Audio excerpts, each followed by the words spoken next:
Chapter 3349. Hearing Wan Yanqianhua tell her about how situation outside today, Fengjiu smiled. That's good too. This child has been living in seclusion with us and has almost never come into contact with the outside world. I just want him to see the outside world. He will only understand if he experiences it himself. He is young, but I don't think you need to worry. That child is smart. Wan Yanqianhua played with her hair and leaned lazily on the table. Sister, you don't know. Howard might leave us soon. Fengjiu sighed softly when she mentioned this. Her voice was filled with reluctance. Wan Yanqianhua raised her voice with a hint of charm. What's going on? Howard's biological parents are still here. If I'm not wrong, they will come to take him back soon. She poured a cup of wine and took a sip. You can bear to return him to them? Wan Yanqianhua glanced at her and said, So what if they are his biological parents? Didn't you pick him up because he was thrown away? Now that he is so big, you want to take him back when he is white and fat? Fengjiu shook her head and sighed softly. So what if I can't bear to? His biological parents are still here, and it is said that they were forced to do so. Now that they have found him, I can't force him to stay. Who are his parents? How do you know he is here? Wan Yanqianhua asked. Fengjiu looked at her and said slowly, Xuanwu immortal. Xuanwu immortal? Wan Yanqianhua was stunned. She, who was leaning on the table as if she had no bones, couldn't help but sit up straight when she heard these words. She said with a serious expression, You are saying that your son is Xuanwu immortal's son? Yes. Fengjiu replied. Isn't there a bald old man in my residence? His name is Elder Mei, and he came here for Howard. He's been here for 5 years, and he's been with Du Fan and the others for the past 5 years. Now that we're back and Howard has grown up, his biological parents will naturally come to visit soon. TSK, I didn't expect this. Wan Yanqianhua's eyes lit up. He smiled and said, Your son is also a person with heaven-defying luck. You said that you saved him when his life was hanging by a thread. After you brought him back, you took him as your son and raised him by your side for 5 or 6 years. It's already amazing that he's your son. I didn't expect him to be the son of Xuanwu immortal. Status doesn't bring any benefit. Fengjiu sighed and said, If he was an ordinary child, he wouldn't have learned those things so early. However, his status forced him to adapt and learn those things. Hearing this, Wan Yanqianhua seemed to have sensed something. The smile on her face disappeared. No one knew what she thought of, but she said slowly, Yes. Sometimes, a good family background isn't a good thing. Only people like them knew that a good background and a good identity often meant that the responsibility on their shoulders was heavier. The things they had to learn and the things they had to bear were also more than ordinary people. The two drank quietly. No one in the courtyard disturbed them. After a while, Fengjiu looked at her and asked, Sister, how are you and Zhengzhushang? Chapter 3350. Hearing this, Wan Yanqianhua's eyes flashed.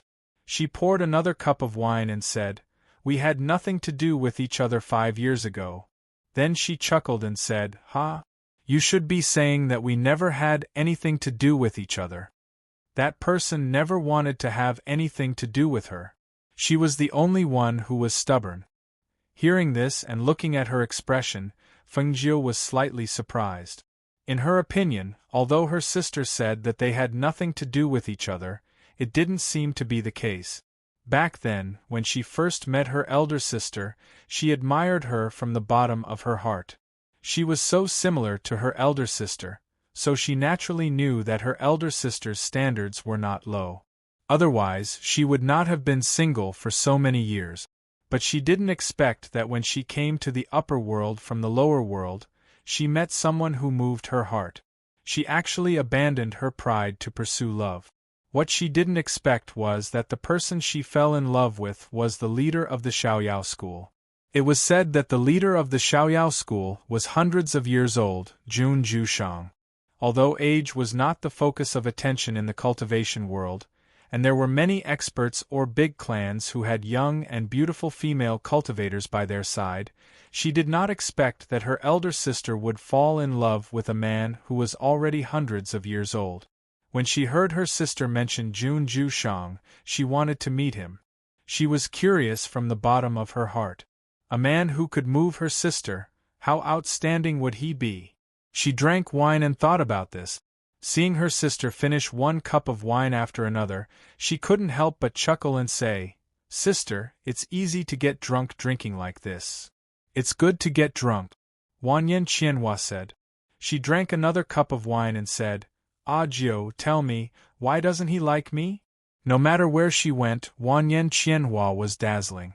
Many young masters from big clans and sects admired her. But the person she loved treated her like dirt. Feng Jiu supported her chin with one hand and looked at her without saying anything. After a while, she smiled and said, "Sister, I'll give you some of my treasured wine." As she spoke, she took out a bottle of wine from her space and poured her a cup. "Sister, have a taste." Wanyan Qianhua drank it in one gulp. After it entered her mouth, she glanced at Feng Jiu. Her beautiful eyes were charming and blurred. "Immortal drunken wine? Hee, it's the drunken immortal. Does it taste better after the modification?" Feng Jiu said with a smile. "Are you trying to get me drunk?" Wanyan Qianhua said as he poured himself another cup of wine. "It's nothing. I just wanted to let you try my improved immortal drunken wine." Feng Jiu smiled embarrassedly. "How many cups do you think I'll get drunk?" Wanyan Qianhua asked and drank the third cup. Just as he was about to pour another cup, his eyes started to shake. Feng Jiu pursed her lips and smiled. "No matter how strong you are, you must be drunk after 3 cups. Otherwise, how could it be said that it was improved?" She smiled and looked at Wanyan Qianhua, who was drunk and lying on the table, and called out to the outside. "Who's outside?" "Master." Qin Xian and Ling Shuang came in. "Help her back to her room to rest. Tell people not to disturb her and let her have a good sleep," Feng Jiu said.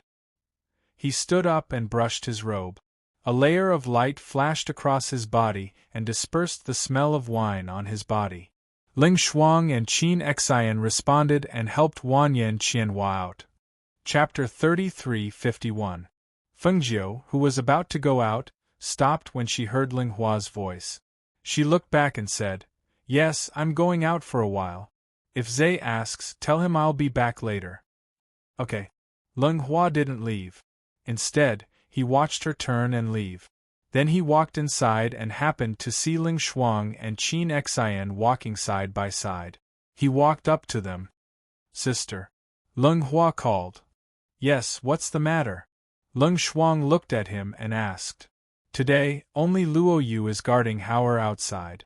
I wanted to let Gu Mo go, but he hasn't come back yet. I was thinking, sister, do you want to see How'er tonight?" Hearing this, Ling Shuang nodded. "Okay." She was also a little worried about How'er being outside. Would he be afraid at night? Ling Hua smiled and told her where Luo Yu was. After she left, he looked at Qin Xian and asked, "Miss Wanyan is asleep?" Qin Xian thought for a while and said, "Yes, she's drunk. Master said she should rest well and not be disturbed." "Okay, then tell the servants not to disturb her rest." As he spoke, he lowered his voice and said, "Pay more attention to Elder Mei and the gatekeeper. Master said that the Black Tortoise True Monarch should be paying us a visit soon." "Okay." Qin Xian also agreed. After a while, the two left. As the night deepened, the noises seemed to become quieter. In the celestial sect of the Blue Star, in a courtyard on a mountain, there was a bright room. Jun Jushang was wearing a white robe and sitting in the room. He was holding a book in his hand and looking at the book. However, his mind was somewhere else. Feng Jiu, who was dressed in red, quietly landed on a tree in the courtyard. She had restrained her aura and was like a gust of night wind. She did not make any sound and naturally did not attract the attention of the absent-minded Jun Jushang. Feng Jiu looked through the window at the man who was sitting and reading. When she saw him, she was stunned. He was hundreds of years old, but he looked like a man in his 30s. He was calm and cold. His temperament was different from the people she had seen before. Just by looking at the side of his face and his temperament, it had to be said that her sister's taste was indeed excellent. This kind of man was very unique and also very tasteful. Of course, in her opinion, he still couldn't compare to the one in her family. As the saying goes, beauty is in the eye of the beholder. Jun Jueshang, who was looking at the book, suddenly felt that someone was looking at him. Even if he didn't sense the other party's aura, he could feel the other party's gaze at this moment. Therefore, he, who was reading the book, picked up the teacup and took a sip of tea. Suddenly, the teacup in his hand carried a fierce hidden force. It was like a hidden weapon, flying towards the window and towards the tree outside. Whoosh! The teacup flew past, creating a stream of air.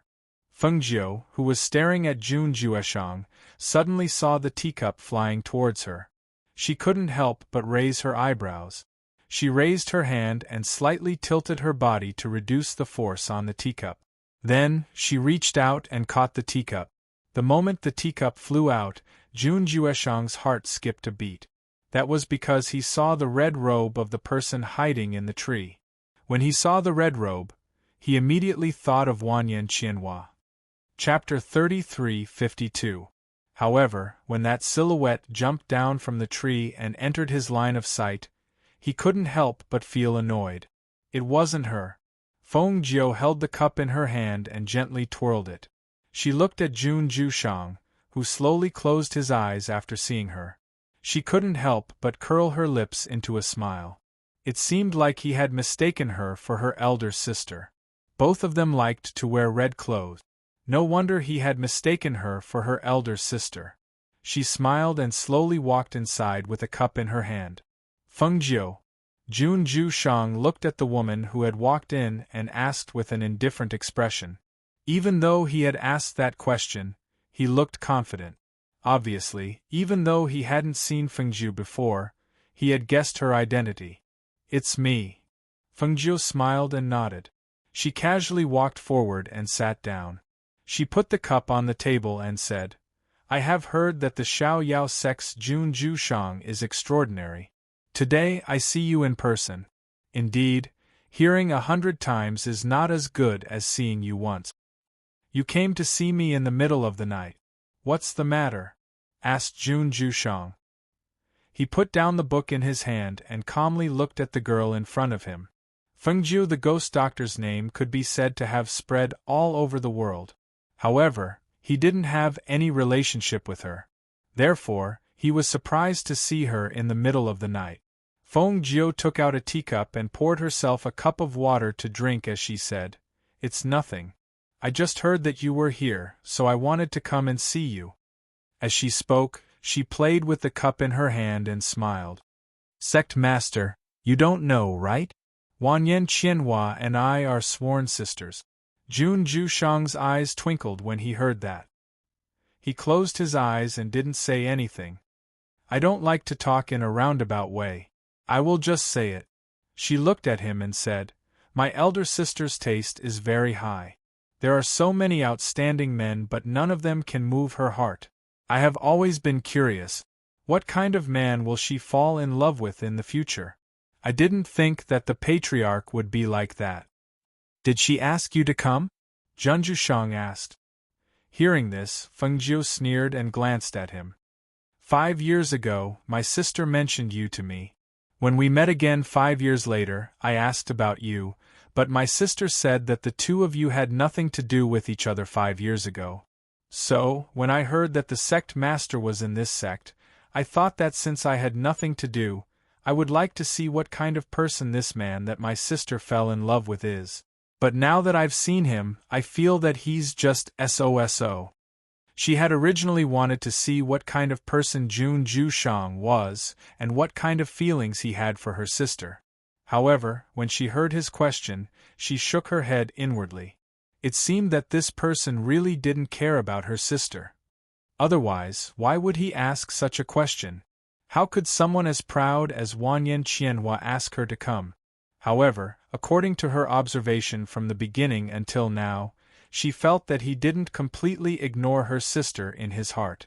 She guessed that he didn't realize the different feelings he had for her, right? It was also true that an old man who only knew how to cultivate, if you asked him to say or admit that he was moved by Wanyan Qianhua, it really wouldn't be so easy. Not to mention other things, just the age of these two people was like a mountain between them. Chapter 33:53. It's late. The ghost doctor should be going back, Jun Zhushang said indifferently, as if he hadn't heard Fengjiu. His expression was as indifferent as before. Fengjiu smiled and glanced at him, saying, "Yes, I'm going back. I just came here to take a look out of curiosity." She stood up, flicked her robe, and walked out. However, when she reached the door, she paused and looked back at Jun Zhushang. "Oh, right. Sect Master doesn't seem to be in a good state. He must have encountered his inner demon. It's better to get rid of it as soon as possible. If you keep running away, it will only make it harder to control." With that, she tapped the ground with the tip of her foot, and her red figure flew into the night. Seeing her leave, Jun Zhushang's eyes darkened. He reached out and touched his chest. There was a complicated and struggling look in his eyes. Since 5 years ago, there had been no peace in this place. He was originally a light sleeper, but gradually, he couldn't fall asleep.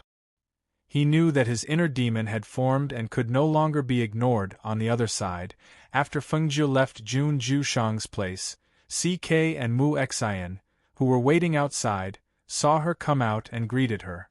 "Master, it's already so late. Why don't you rest in the sect tonight? Master's cave residence has always been cleaned. You can move in at any time," CK said. Because it was so late, although she was very strong, they still felt that it wouldn't be too late for her to go down the mountain tomorrow morning. As for this, they didn't have to worry about her going back to Four Corner City in the middle of the night. Fengjiu shook her head, saying, "No need. I told them that I would go back tonight. It's not suitable for me to stay here. I don't want my family to worry." She looked at the two and said, "You two go back too. There's no need to send me off. I can go out by myself." Then, she smiled, "Don't worry. I won't meet any danger. Even if there is, it will be danger that meets me." When they heard this, CK and Mu Xian exchanged glances and said, "Since Master has spoken in this way, then let's send Master out of the sect. If you send me off, the entire sect will probably know that I came at night tomorrow. Who knows what kind of trouble might happen?" She smiled and waved her hand. "All right, let's go back." As she spoke, her figure flashed and she had already flown into the night. CK couldn't help but sigh as he watched the figure disappear into the night in the blink of an eye. Master really comes and goes without a trace. There aren't many people in this world who can fight with her. Yes, both masters are very powerful. If it weren't for that bet, we wouldn't even be able to get close to her now, let alone be where we are today. Mu Xian also sighed. She only felt that many times, a split-second decision could change a person's life.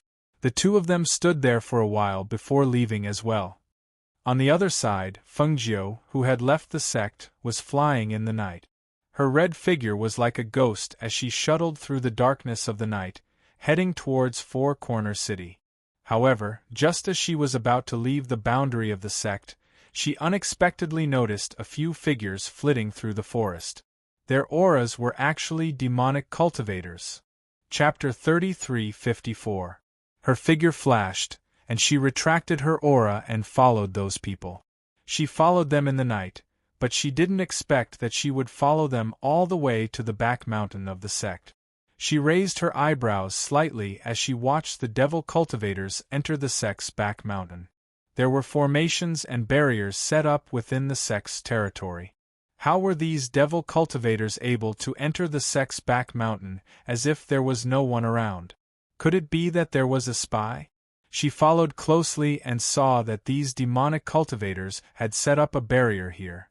Once someone approached, the barrier would send out a warning, allowing the demonic cultivators to escape as quickly as possible. Looking at the darkness in front of her, her eyes flashed slightly. If it weren't for her cultivation, she probably wouldn't have been able to see that there was a barrier set up in the darkness. That layer of demonic power surged, and she could sense it without touching it. Her palm surged slightly, and a wave of spiritual aura surged. With a wave of her hand, the spiritual power in her palm quietly broke the barrier in front of her. Looking at the dissipated barrier and the dark demonic power that disappeared in the air, she curled her lips and walked forward. None of the demonic cultivators noticed that the barrier set up had been broken. At this time, more than 30 people were gathered together to discuss something. However, the two demonic cultivators who were originally talking stopped at the same time. They looked at each other and one of them asked, "Did you feel it? Why do I feel that the barrier seems to have disappeared?" "You felt it too? Then it wasn't my imagination." The other demonic cultivator also said with a serious expression, "Who could it be? How could he break the barrier so soundlessly?" Hearing the two's words, the other demonic cultivators looked at each other. Someone asked, "What happened?" At this time, the two leaders calmed down and ordered, "You two, go outside and take a look. The rest of you, stay alert." "No need, I'm already here." A gentle voice came from the night. Almost at the same time that they heard this voice, the two demonic cultivators in the lead were shocked, and they quickly looked in the direction of the voice. With their cultivation, they actually didn't know that someone was quietly approaching. Moreover, from the sound of that voice, it seemed to be a woman? Was it the female venerable from the sect on Cerulean Planet? However, when that person walked out from the shadows, the expressions of those devil cultivators changed, and even their voices were trembling uncontrollably. Fengjiu. The person in front of him was dressed in red. She had a beautiful face and a cold temperament. There was a faint smile on her lips. Who else could it be but Fengjiu? Almost at the moment they saw Fengjiu, the 30 or so demonic cultivators all retreated at the same time. They knew that Xianyuan Mo's and Fengjiu's strength was no longer the same as yesterday, especially when Xianyuan Mo's had agreed to fight Sovereign Tongtian at Mount E. Now that they had encountered Fengjiu here, they really wanted to die. This was the back mountain of the Cerulean Planet sect. What was she doing here in the middle of the night instead of staying in Square City? Could it be that she found out about their plan? Fengjiu's clear eyes swept past those devil cultivators, and she chuckled. "I haven't met a devil cultivator in a long time.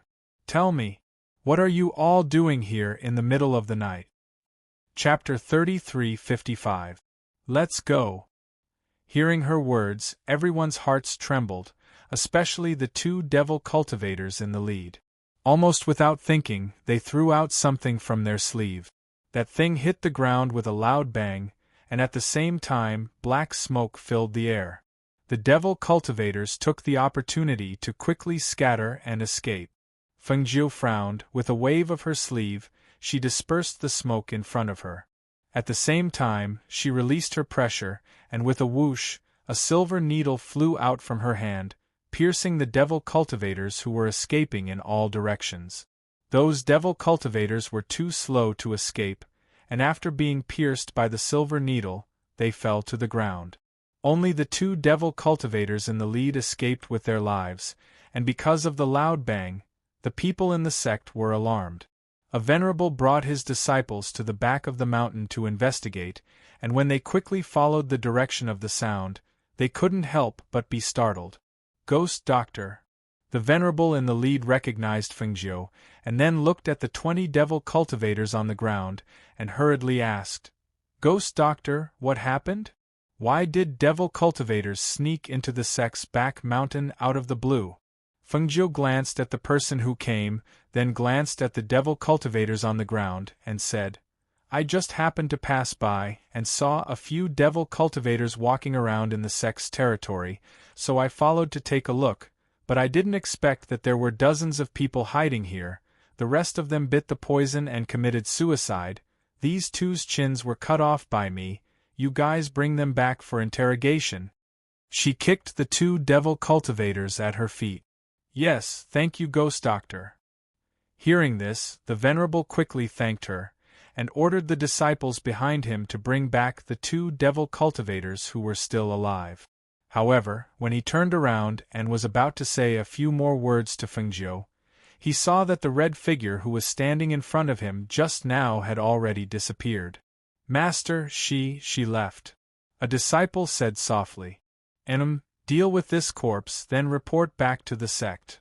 The Venerable said as he led them to dispose of the corpses. Then, he patrolled the surroundings before heading into the sect. Fengjiu, who was heading towards the city, stepped on the breeze and quietly entered the city. She didn't head towards the manor, but instead headed towards the slums that Wanyan Qianhua had told her about. It had only been a day. She really missed that little fellow. She wondered if he had gotten used to sleeping on his first night outside. She released her divine sense and soon found Luoyu. She walked up to the tree he was on and saw that Ling Shuang was also there. She couldn't help but smile. Why is Ling Shuang here too? Do you miss Hao? Master. When the 2 saw her, they hurriedly bowed and greeted her. Guemo isn't back yet, so I came over to take a look, Ling Shuang said. Master, it's so late. Why aren't you resting yet? Luoyu looked at her. He didn't expect her to come over so late. Was she worried about Hao? I just came back from a trip to the sect, so I wanted to see Hao before going back. Fengjiu looked at the house and asked the 2 about Hao's situation.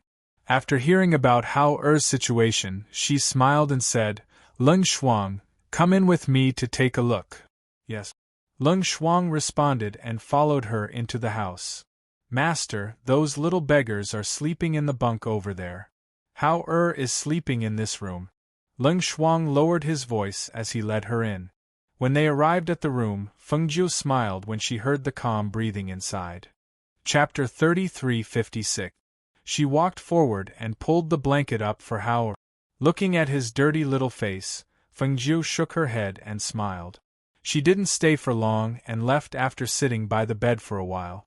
When she was outside, Fengjiu looked at Ling Shuang and said, You and Luoyu stay here tonight. I'll have someone take your place tomorrow. Yes. Ling Shuang replied. After watching her leave, he went to the tree where Luoyu was.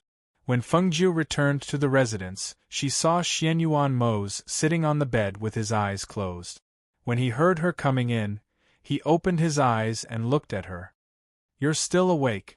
It's very late, Fengjiu said as she walked forward. She took off her outer clothes and walked forward wearing only her inner clothes. Just as she was about to turn over and sleep on the bed, he hugged her. You went to see Hao? Xianyuan Mose hugged her and let her sit on his body. Fengjiu smiled and reached out to hug him. She leaned her head on his chest and said, I went to the sect to see Junjushang. Then I went to see Hao when I came back. For Wanyan Qianhua? Yes. She replied and said, I'm also curious. What kind of person is Junjushang? After seeing him tonight, I can't deny that he's very outstanding. More outstanding than me? Xianyuan Mose raised his eyebrows. His deep eyes were smiling. Hearing this, Fengjiu chuckled and leaned forward to peck his lip. In my eyes, no one can compare to you. Hearing this, Xianyuan Mose's heart moved. Like a flower blooming, a smile appeared on his cold face. He looked at her in his arms and said, Ajio's words are very moving. I like it very much. As he spoke, he lowered his head and kissed her lip. It wasn't a light kiss, but a deep and passionate kiss. The night was dark and the crescent moon was hidden in the clouds. In the room, 2 figures were entwined on the bed like a pair of mandarin ducks. On the other hand, in the Sanctum of Sages, the members of the Sanctum of Sages were already waiting in the main hall early in the morning. As they waited, they began chatting with one another. Looks like the saint will come out today. He has been in seclusion for 5 years. Yes. That's fast. 5 years have passed in the blink of an eye. I wonder how much the saint's strength has improved in 5 years. Recently, I heard that Sovereign Tongtian and Xianyuan Mo's are going to battle at Mount E. Xianyuan Mo's strength is already at the God King level. Not bad, not bad. I heard that he is very young and is a cultivation genius rarely seen in 1,000 years.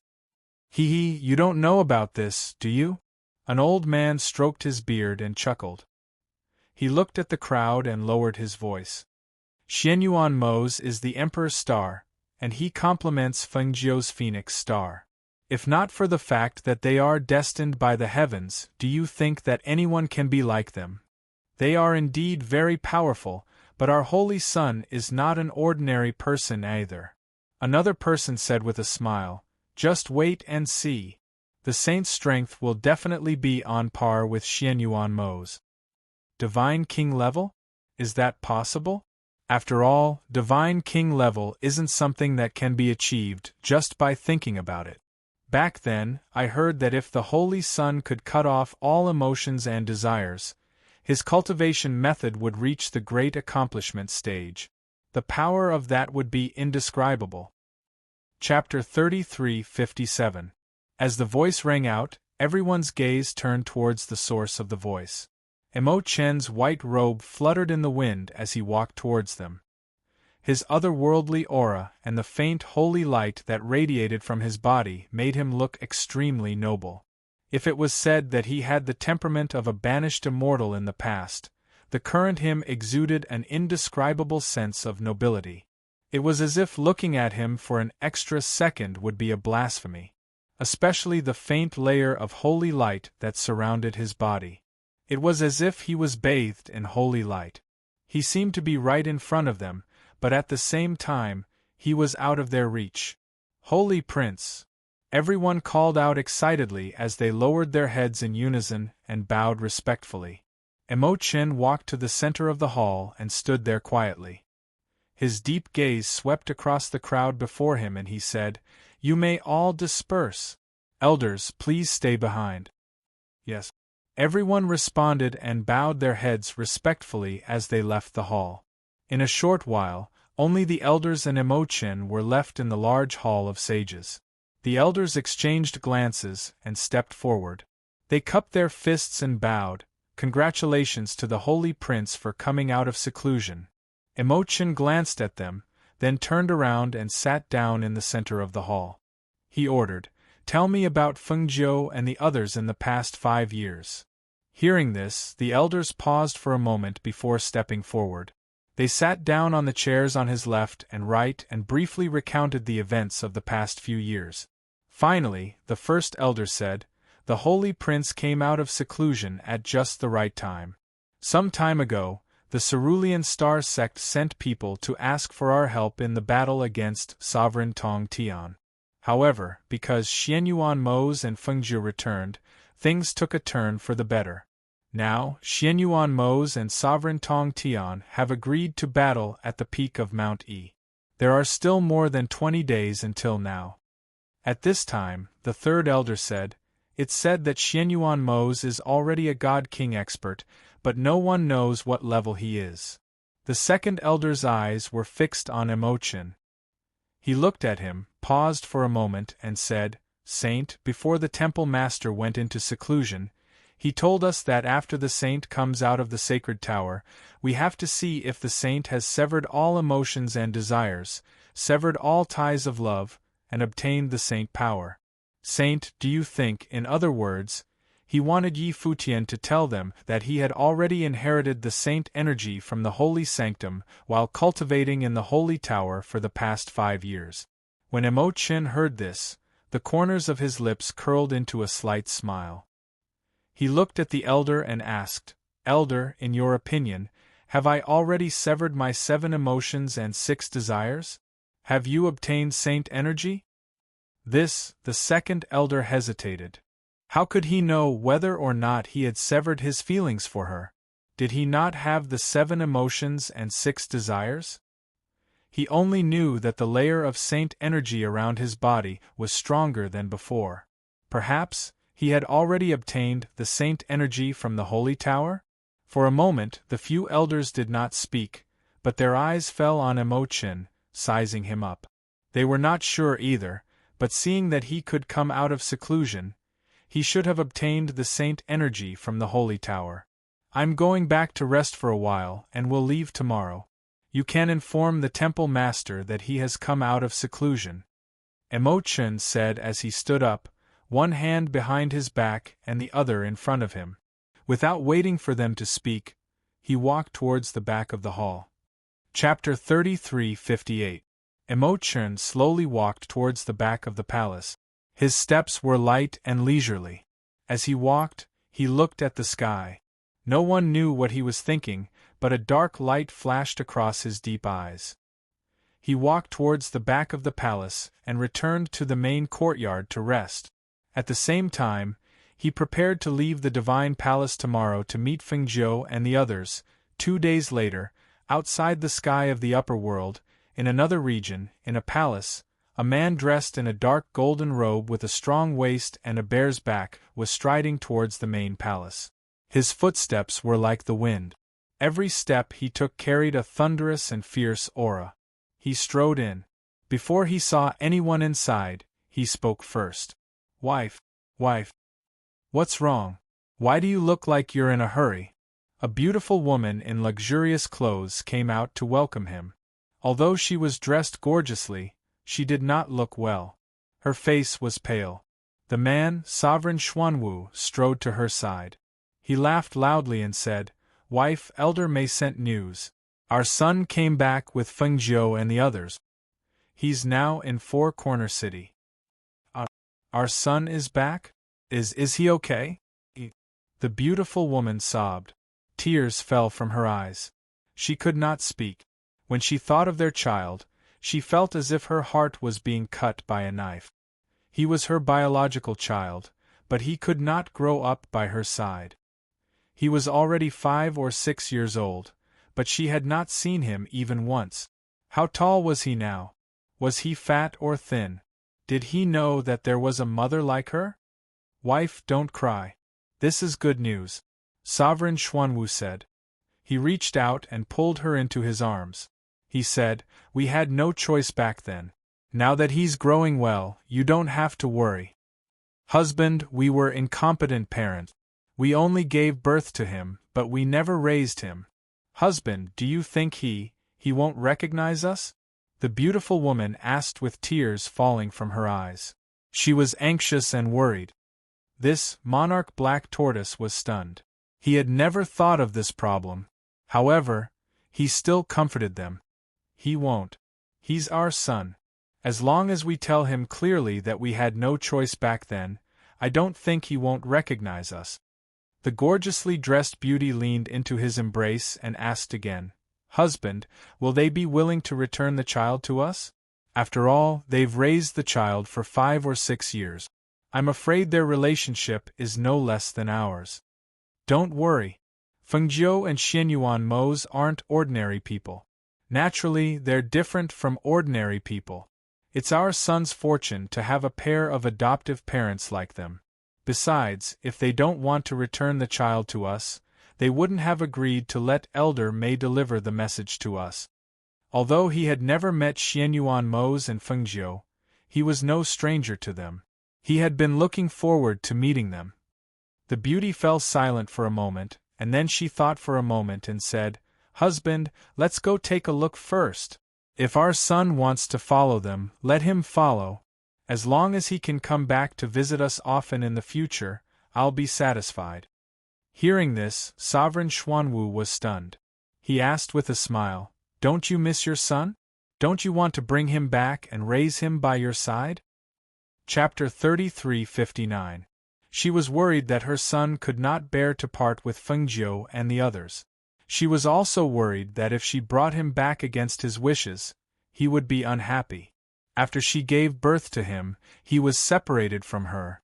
Although mother and son were connected, she was also worried that her child would not grow up by their side and would not be close to them. Sovereign Black Tortoise looked at her. After a while, he said, I heard that the old man from Tongtian and Xianyuan Mo's have agreed to fight at Mount E. There are only 20 days left. That old man has fought with me for so many years. I know his strength very well. I'm afraid that Xianyuan Mo's, who has just become a divine king, is not his match. So I was thinking of taking advantage of this time to discuss with them and see if there is anything we can help with. This way we can repay them for raising our son. Secondly, I also want to meet Fengjiu. According to Elder Mei, she has medical skills that can bring the dead back to life. I only hope to have the opportunity to heal my old injuries this time. Then I'll go to the storehouse to find some good things. I'll bring them over as a greeting gift. As the beauty spoke, she frowned and looked worried. But if both of us leave, won't others take advantage of us? Tongtian's people are not the only ones keeping an eye on us. It's okay. We'll disguise ourselves as ordinary cultivators. No one will know that we're not in the palace. Besides, I'll make the arrangements. Even if someone comes again, it's okay. He patted her hand, indicating that she did not need to worry. Okay, then I'll go prepare first. Let's leave tomorrow. She could not wait to see her son. Okay. Sovereign Black Tortoise smiled. To them, it did not take long to go to Four Corner City from here. It only took the time of a transportation array. While they were preparing, the people in Four Corner City were also busy with their own matters. In the main courtyard, Fengjiu and Wanyan Qianhua were playing chess while listening to Luo Yu's report on how matters outside these few days. Speaking of which, I haven't visited How in the past few days. Today's weather looks pretty good. Sis, let's go together. Fengjiu looked at Wanyan Qianhua and said. Wanyan Qianhua raised her beautiful eyes to look at Fengjiu. After thinking for a moment, she said, That's a good idea. That child has been outside for a few days. Since he has been performing well these past few days, why don't we pick him up later and bring him to a restaurant to eat something? Fengjiu stood up when he heard this, and he said to Luo Yu, Since Wei Feng and Guimo are guarding Hauer, then you can rest at home. Yes. Luo Yu replied and then retreated. Fengjiu and Wanyan Qianhua walked forward and happened to bump into Guan Shilin. Fengjiu called out, Brother, we're going to see Hauer. Are you coming with us? That's fine too. I have nothing to do anyway. Guan Shilin said as he walked towards them.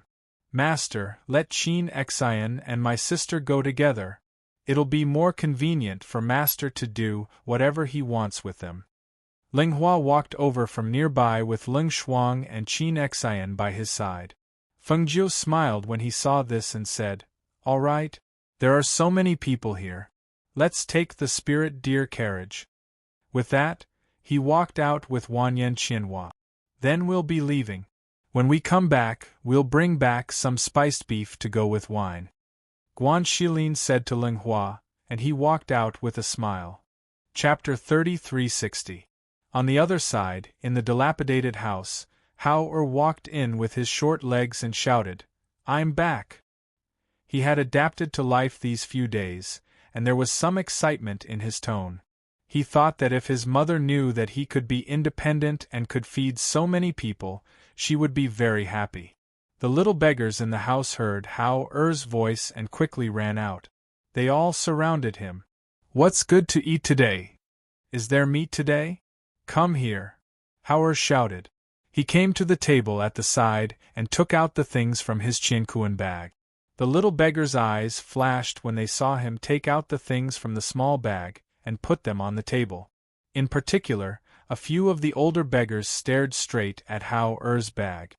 You guys eat first. I'll go in and drink a cup of water, Hao said to them.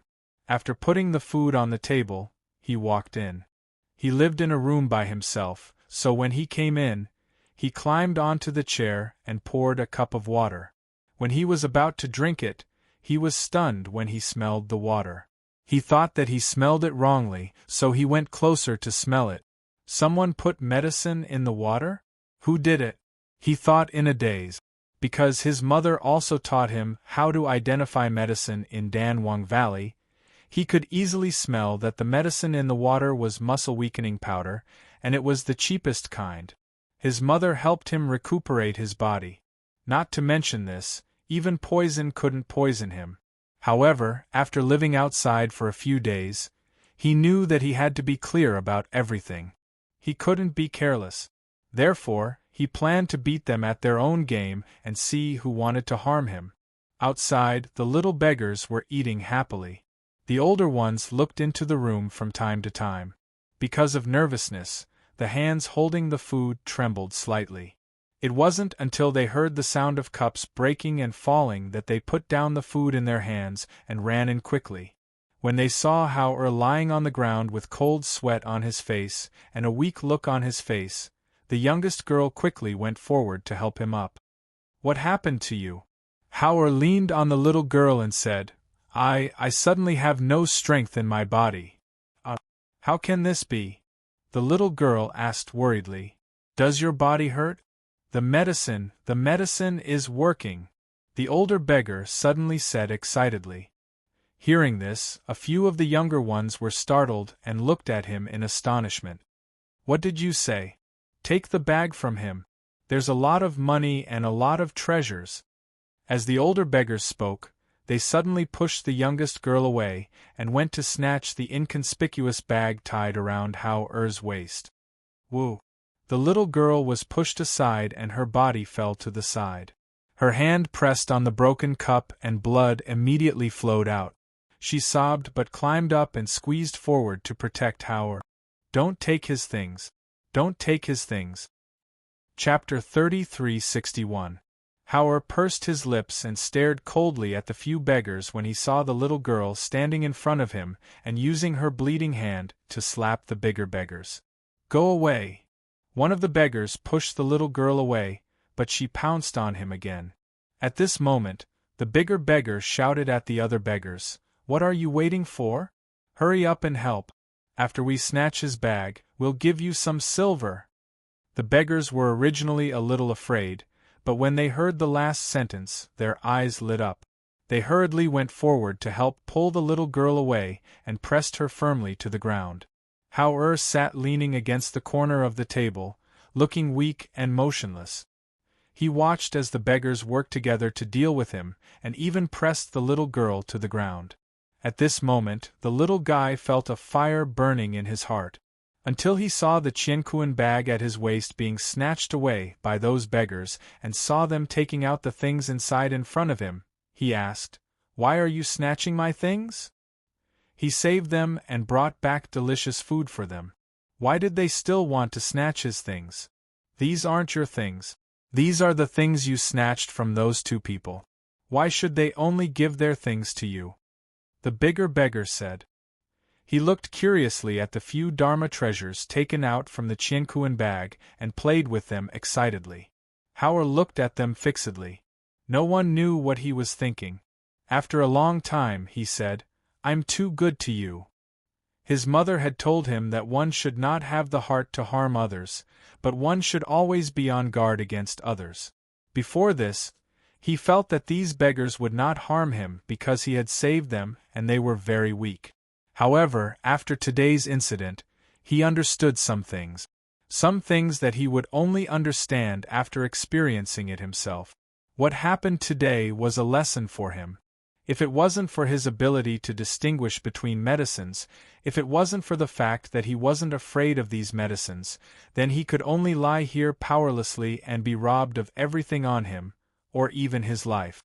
Let's break one of his legs and one of his hands, so that he won't find trouble with us after the effects of the medicine wear off," one of the beggars said as he stared at Howard, who was leaning there. He inexplicably felt that his eyes made him fearful. Because of fear, he wanted to destroy him. He was afraid that once he recovered, they would be caught by him.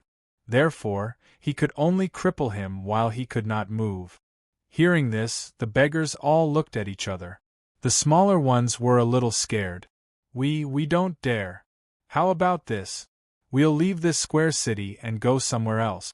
He won't be able to find us. Just in case, it's better to break his hands. This guy is too ruthless. You've forgotten that he killed people before. If he recovers, he will definitely kill us.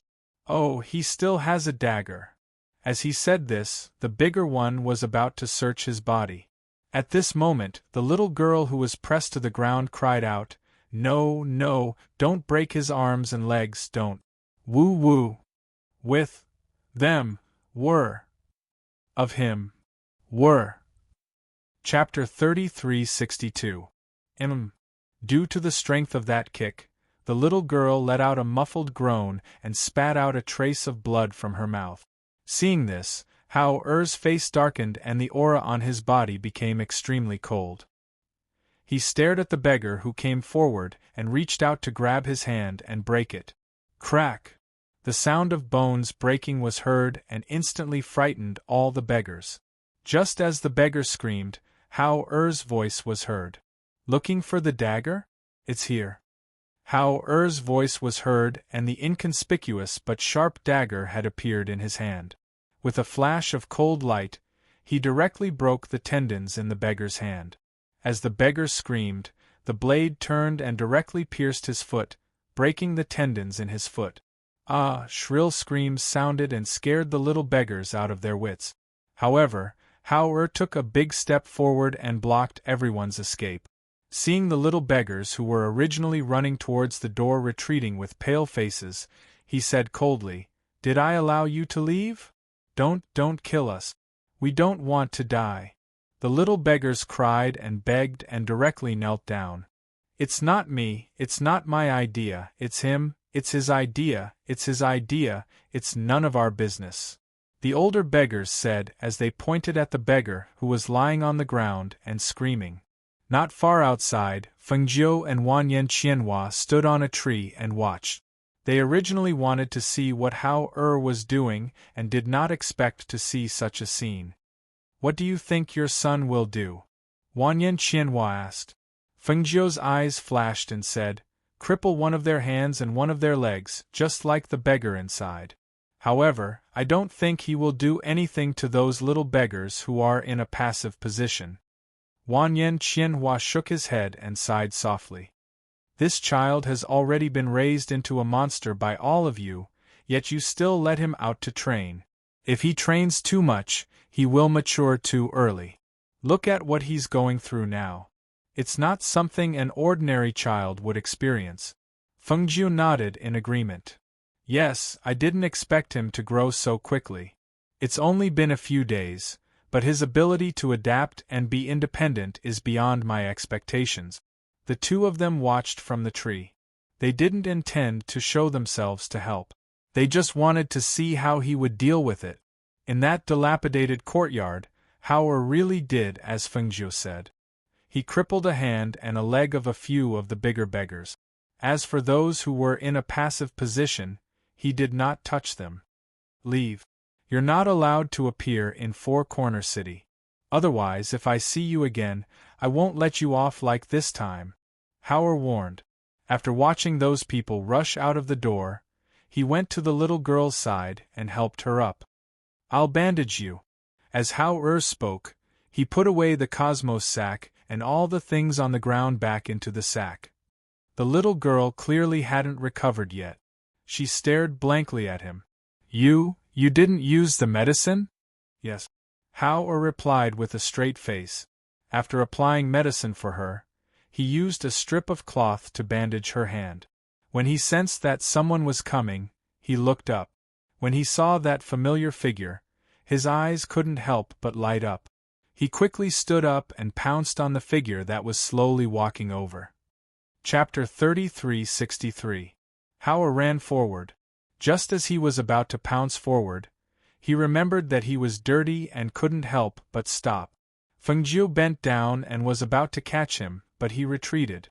She couldn't help but smile. "What's wrong? You haven't seen your mother for a few days. You don't want your mother to carry you?" Hao-er's little face reddened. "Mother, Hao-er is dirty." When they appeared, Wei Feng and Gu Mo, who were hiding in the shadows, had already been ordered to take the little beggars who had fainted from the pain of having their tendons cut off. In the large courtyard, there was only Fengjiu's group and the little girl who walked out with her short legs and looked at them blankly. Those people were so beautiful and the clothes they wore were so nice. However, why did the little beggar call the woman in red his mother? Fengjiu squatted down with a smile and pulled Hao-er in front of her. She smiled and said, "It's fine. You'll be fine after you go back and take a bath and change your clothes." "But mother, it hasn't even been 10 days. He also wanted to go home and see his mother, but his mother said that she had to adapt to the outside world for 10 days. Hao-er's performance has been very good these past few days. Then there's no need for 10 days. Mother specially came to take Hao-er to eat." She rubbed his head and smiled at the little girl behind him. "If you like that little girl, bring her home." At this time, the little girl carefully walked forward and tugged at Hao-er's tattered sleeve. "Little beggar, why do you call her mother? Do you want to go with them? Then what about me? She's my mother." Hao-er thought for a moment and said, "Follow me." "Yes, yes," the little girl happily responded. She then looked at the beauty in red who was looking at her with a smile and asked in a small voice, "Why do you have a mother?" Fengjiu smiled and stood up. She held Hao-er's hand and said, "Let's go." She brought him out and said, "This is mother's sworn sister, Wanyan Qianhua. You can call her Aunt Hua." "Aunt Hua." Hao-er called and looked at her. "Good girl," Wanyan Qianhua replied with a smile. He said to the little girl, "Come with us." Thus, they brought the two children to the restaurant. On the other side of the restaurant, Rua de restaurant was closed at this time. Inside the restaurant, the waiters were busy, and Ling Shuang and Qin Xian were waiting behind. When they saw Fengjiu and Wanyan Qianhua returning with Hao-er and a little girl, the two went up to greet them. "Master! Ling Shuang, go to the clothing store and buy a few sets of clothes for the little girl. Qin Xian, have the waiter prepare some water for them to bathe in." Fengjiu instructed and brought the two children to the courtyard of the restaurant. "Yes." The two of them replied and immediately turned to leave. The shopkeeper personally brought the two children to bathe, and Fengjiu and Wanyan Qianhua sat in the courtyard. Wanyan Qianhua poured a glass of wine and said, "Are you going to leave the little girl with Hao-er?" "Yes, she looks like a good girl, but she still needs to be trained," Fengjiu said and took a sip of wine. Not long after, Guan Shilin came in from outside. "You're back? I just went out to buy some things. Come, try the spiced beef I brought back," Guan Shilin said and took out a portion for them. He looked around and asked, "Where's Hao-er? Did you bring him back?" Chapter 3364. "Yes, we have to prepare in advance." Guan Shilin nodded and said, "Now that the news has spread, people from all over the world will probably come to Mount E to watch the battle between Moze and Sovereign Tongtian in a month's time. Although Moze is now at the Divine King level, we don't know if Sovereign Tongtian has any ultimate moves, so we have to be careful." "I know," Fengjiu replied. She took a sip of wine from her glass. In the backyard, Ling Shuang put on the newly bought clothes for the little girl and said to her, "Let's go." As soon as she finished speaking, she walked out. Outside, Hao-er, who had already bathed and changed into clean clothes, was waiting at the door. When he saw the door open and an adult and a child walk out, he walked forward and called out, "Aunt Shuang. Your mother and the others are in front, let's go." Ling Shuang said and held his hand as they walked forward. Behind them, the little girl touched her new clothes lovingly. It was the first time she had worn such clean and beautiful new clothes, so she was very happy. When she heard the sound, she looked up and saw the woman in black holding the hand of a child who was the same age as her. The child didn't turn around, so she couldn't see his face. However, after thinking about it, she still followed behind them. Her eyes darted around from time to time as she looked at the small figure with curiosity and surprise, trying to guess his identity. "Mother, uncle, Aunt Hua." Hao-er followed Ling Shuang in and jogged to Fengjiu's side, calling out to the three of them one by one. Fengjiu reached out and picked him up. "You look good after you've washed up." She carried him to a chair and sat him down. "Mother ordered a lot of dishes, take a look and see what you like to eat." "Thank you, Mother," Hao-er said and picked up his chopsticks to eat. Fengjiu looked at the little girl standing at the side. She smiled and asked, "What's your name?" I don't have a name." The little girl lowered her head and said. Fengjiu thought about it and said, "I can find a family to adopt you and let you grow up safely. You can also stay and be my son's servant. Which one do you want to choose?" Hearing this, the little girl was stunned. She looked at Howard, who was eating, and asked, "He's a little beggar? Why did he look different? Only his voice was the same?" "He's not a little beggar, he's my son," Fengjiu said and looked at the little girl. "What do I do as a servant? Is it to play with him?" she asked in confusion. "Maidservant, in the future, someone will naturally tell you what you want to do. Right now, you only need to tell me which one you want to choose." I'll stay and follow him." The little girl looked at Howard. Seeing this, Fengjiu said, "If you stay, from this moment onwards, you will be called master, and your life will no longer be yours. Are you still willing to stay?" "Yes." The little girl nodded. Fengjiu said, "All right. From today on, you'll be called Little Five." He glanced at Ling Shuang. Ling Shuang walked forward and said to the little girl, "Come with me." The little girl looked at Hao and saw that he didn't speak or look at her. She lowered her head and followed Ling Shuang downstairs.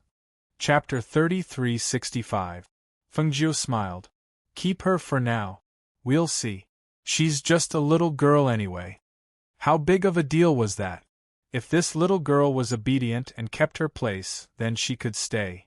If she was prone to betrayal in the future, then she could be erased. In her opinion, she had given the opportunity. Whether she could seize it or resist all the temptations in the future would depend on the situation. After all, not everyone was as loyal as Ling Shuang and Ling Hua. She said these words in front of Hao because she wanted him to know that he should be wary of others. However, she believed that after experiencing life these past few days, he should have seen through a lot of human affairs. Howard lowered his head and ate. He didn't speak but listened carefully. He picked up a piece of meat for Fengjiu and said, "Mother, eat." "Good boy, Howard, eat more." Fengjiu smiled and patted his head. Then, he also picked up his chopstick. Guan Shilin laughed loudly. Come, let's eat. After eating, take Howard out for a walk. Go shopping and buy some small things. You haven't taken him around since you came back." "That's true." Fengjiu looked at Howard and said, "Howard, how about we go shopping with you after eating?" "Okay." Howard answered. Because he thought that they would accompany him to play in the city, he sped up. When they saw this, they shook their heads and laughed. They chatted while drinking wine. On the first floor, the little girl looked at the food on the table. There was meat, vegetables, and snacks. She was dazzled and happy. Are these all for me?" She looked at Ling Shuang and asked. "Yes, eat," Ling Shuang said. He turned and walked upstairs. Seeing him leave, the little girl immediately reached out to pick up something to eat. When the waiter in the corner saw this, he quickly walked out. "Don't use your hands. Use chopsticks." Oh, the little girl answered. She picked up her chopsticks and ate. Her eyes were bright as she asked, "Who are they? Is their family rich?" When the waiter heard this, he sneered, "Eat your food." This little girl's luck was good, but whether she could bear it or not, that was hard to say. Not long after, Wei Feng and Guimo also came to the restaurant. They approached Fengjiu and said, "Master, it's already taken care of." Fengjiu responded and waved his hand, indicating for them to leave. "Mother, how are those people?" Howard asked. He knew that Wei Feng and the others had gone to deal with those little beggars that he'd crippled. Actually, he'd only crippled an arm and a leg, and he could already be considered to have been merciful. Out of 4 Square City. Fengjiu looked at Hao and said, "Many times, being lenient will bring endless trouble to yourself. When it's time to make a decision, you have to be decisive. You can't hesitate, understand?" "Yes." Hao responded. After he finished eating the food in his bowl, he said, "Mother, there's a place to row boats in the west of the city. Mother, I want to row a boat there." Okay, mother will take you there. Fengjiu smiled and took Hao out with them. On the other hand, Leng Shuang brought the little girl back to the estate. Chapter 3366. Mother, why do they keep looking at us? Hao asked in a low voice. He saw that the people behind them were looking at them from time to time. Some of them were even walking behind them. They were looking at them while whispering to them. Fengjiu smiled slightly and said, "You have to get used to this kind of gaze. When you grow up, you will still encounter such things. You just have to be yourself in the face of their curiosity and sizing you up. You don't have to care about their sizing up and discussion." Hao responded and looked away after glancing at them. "Hao, take this." Guan Shilin bought a stick of candied haws from somewhere and handed it over. "Thank you, uncle." Hao thanked him and reached out to take it. He took a bite. It was sour and sweet. It was very delicious. "Is it good?" Guan Shilin asked with a smile. "It's good." Hao responded with a big smile on his face. They shopped on the streets and occasionally entered some rare shops to buy some more expensive things. When they arrived at the west of the city, it was already evening. Qin Xian helped them book a lantern boat and let them all board. She sat at the bow and took out her zither to liven things up. Hao couldn't stay in the cabin and went to the bow. He saw Qin Xian playing the zither and the boatman rowing the boat at the stern. His mother and uncle were chatting in the cabin. Therefore, he lay down on the deck and reached out to play with the lake water in front of him. "It's so cold. The water is so clear. I wonder if there are fish in it?" Hao said as he looked into the water curiously. He played with it with his little hands and could only faintly use his fingertips to pick up a few drops of water. "Little master, you can't lie down and play with the water like this. It's very dangerous."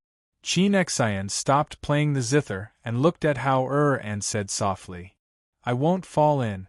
Hao said and played with the water again. He asked, "Will there be fish in the lake?" "There will definitely be fish in the lake." Qin Xian put away the zither and walked to Hao's side to guard him in case he fell into the lake. "It would be great if I could go into the lake to catch fish. It must be very fun." After all, he was a 6-year-old child, and his nature was naturally playful. Qin Xian smiled and was about to speak. Suddenly, her expression changed. She reached out and picked up Hao, who was lying on the bedboard. Then, she quickly stepped aside. It was also at this moment that a hand suddenly shot out from the originally calm surface of the lake. That hand directly reached out from the water to grab Hao. If she hadn't reacted quickly and carried Hao away, Hao would probably have been pulled into the lake by that hand. The sound of splashing water broke the calm surface of the lake. Almost at that moment, more than 20 figures flew out from the bottom of the lake. They pointed their swords at the ship and quickly attacked. If one paid close attention, one would notice that those people looked like they were attacking Fengjiu and the others, but in fact, they were targeting Hao. Fengjiu and the others flew out from the cabin. Seeing the surrounding black-clothed people, her eyes turned cold. She emitted a suppressive force from her body with her as the center. The powerful force instantly shocked those black-clothed people, making them unable to move. Chapter 3367. Roar! Hao cried out in shock when he saw the huge mouth of the beast and the sharp teeth of the beast swaying in front of his eyes. Just as the beast was about to bite him, a ray of light suddenly flashed out of Hao's body and a wolf howl sounded. In the next moment, the snow-white silver wolf that suddenly appeared tore off a piece of the beast's flesh. Roar! Awoo! Fengjiu and the others came to Qin Xian's side to protect Hao. At the same time, their eyes flashed when they saw the snow-white silver wolf that rushed out. After calming down for a while, Fengjiu's spiritual power surged. As the flames burned, a whirlpool suddenly appeared on the calm lake. The whirlpool was so big that it pulled the surrounding lake water up. Just as the boat was about to fall in, Fengjiu and the others stepped on the wind and flew up. They even grabbed the old man rowing the boat and brought him to the shore. Just as they flew out of the whirlpool, the boat on the lake was also swallowed up and disappeared into the whirlpool. Looking at the disappearing black figures, Feng Zhou's eyes flashed. He pursed his lips and no one knew what he was thinking. Guan Shilin looked at this scene and frowned. They were clearly here just now. In the blink of an eye they disappeared. He looked at Feng Zhou and asked, "What do you think? Right now, who was it that was attacking them?" Moreover, they actually used the power of the lake water to activate the teleportation array. After the sneak attack failed, they didn't continue fighting and quickly left. That well-trained method and the intention to attack how? Could it be that these people were sent by the Sovereign of Sky Reaching? Now that both sides had agreed to battle at Mount Shao, they actually wanted to capture Hao to threaten them?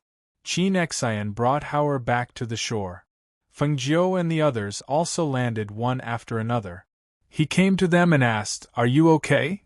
"I'm fine," Qin Xian said and looked at Hao. "Mother, those people wanted to capture me." As Hao spoke, he couldn't help but shudder.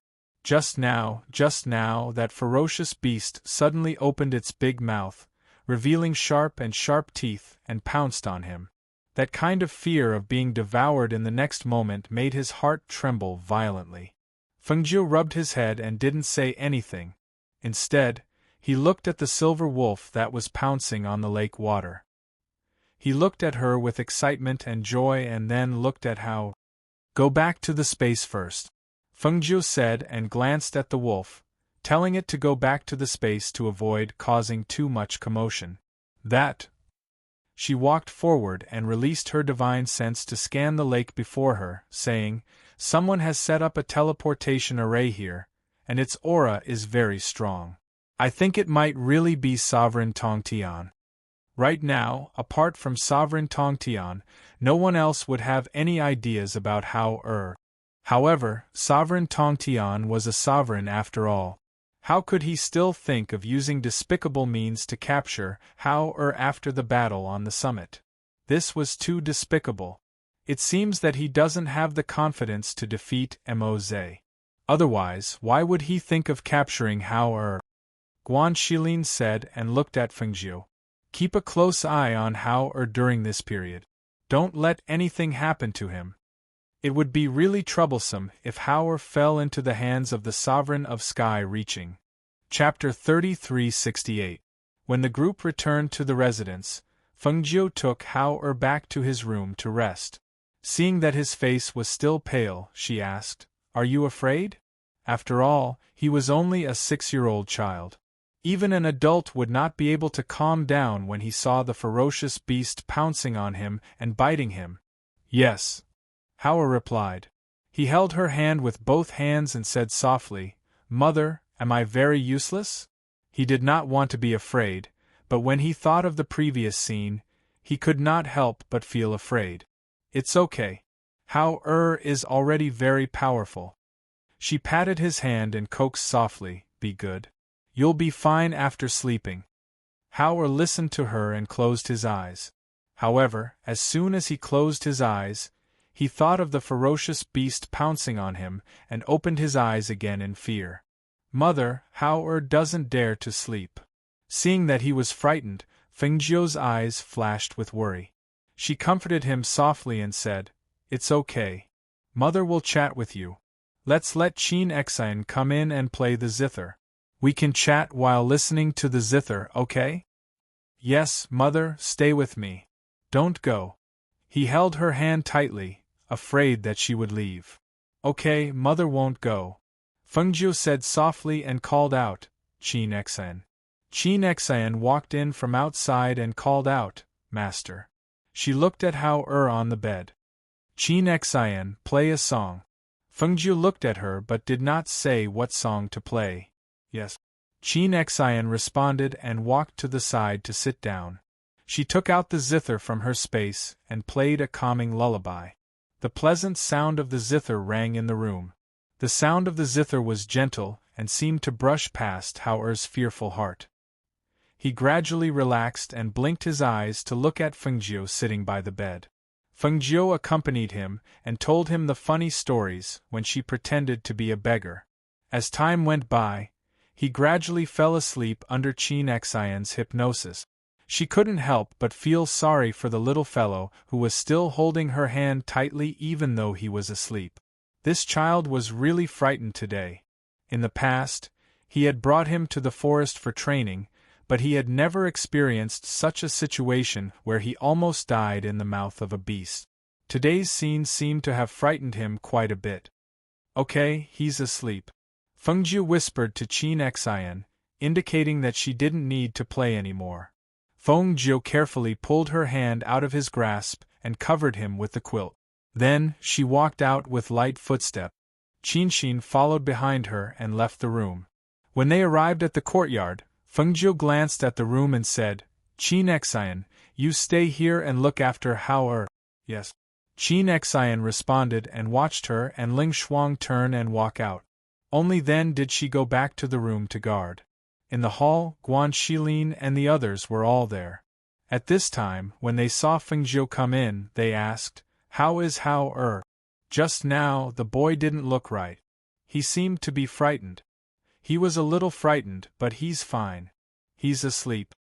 Feng Jiu said and sat down in the main seat. He said to Du Fan and the others, investigate who those people are. In addition, strengthen the patrol in the mansion and pay more attention to the city. Yes. Chapter 3369. Aren't you planning to leave for Mount Pring in a few days? Are you bringing Hao with you? Wanyan Qianhua, who was sitting at the side, asked her. Yes, I'll be more at ease with him by my side, Feng Jiu said.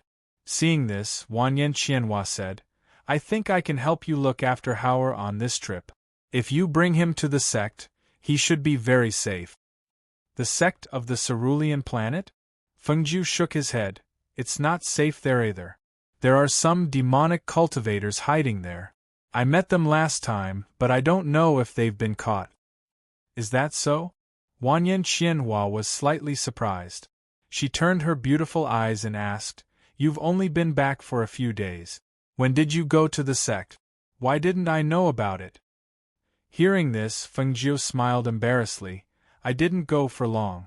I went for a while and left some instructions for CK and the others. Then I came back. Wanyan Qianhua nodded, but her eyes were still on Feng Jiu. Obviously, she didn't believe what she said. After giving instructions to everyone in the hall, Feng Jiu and Wanyan Qianhua walked to the backyard. The two chatted as they walked. After they sat down in the pavilion, Wanyan Qian rested her chin on her hand and looked at her with her beautiful eyes, asking, You went to the sect to look for Jun Zhushang? I knew I couldn't hide it from you. Feng Jiu smiled. I've been curious about what kind of person Jun Zhushang is for a long time. I never had the chance to meet him, so after you got drunk that night, I went to the sect to see what kind of man could make you fall in love with him. So, she looked at her with a smile and said, I did see him. I wanted to take a look and leave, but who knew that he would discover me? However, I don't think his condition is too good. Wanyan Qianhua, who had been listening quietly, saw her stop after she finished speaking. He couldn't help but look up at her. The situation isn't good? What do you mean? He has an inner demon, so he must have been tormented by it. When I arrived, it was already very late, but he was still awake. He was sitting there reading a book, but he didn't turn the page for a long time. Clearly, he was distracted. That's right, I left a corner of my clothes hanging down at that time. He probably mistook me for you when he didn't see me. Feng Jiu smiled. When she thought of Jun Zhushang's expression at that time, she knew that he wanted to know. At least, after meeting him, she didn't think that he wasn't attracted to her sister. Wanyan Qianhua listened in a daze. No one knew what he was thinking. Sister, I don't think he has no feelings for you. From my experience, he should have fallen in love with you, but he doesn't know it. Feng Jiu sighed softly. She looked at her in a daze and said, The person you fell in love with is not an ordinary person. He is the leader of the Carefree sect, a cultivator who is many years older than you. There are too many obstacles between the two of you. It won't be easy to overcome them. I don't have feelings for him anymore, Wanyan Qianhua said with a cold face. He turned his gaze elsewhere. Hearing this, Fengjiu smiled and agreed with him. Yes, you don't have feelings for him. He has fallen in love with you, but he doesn't know how to say it. You should just ignore him and let him be troubled by his inner demon. Who asked him to make you sad? Isn't that right? Chapter 3370. Looking at her expression, Fengjiu patted her hand and stood up.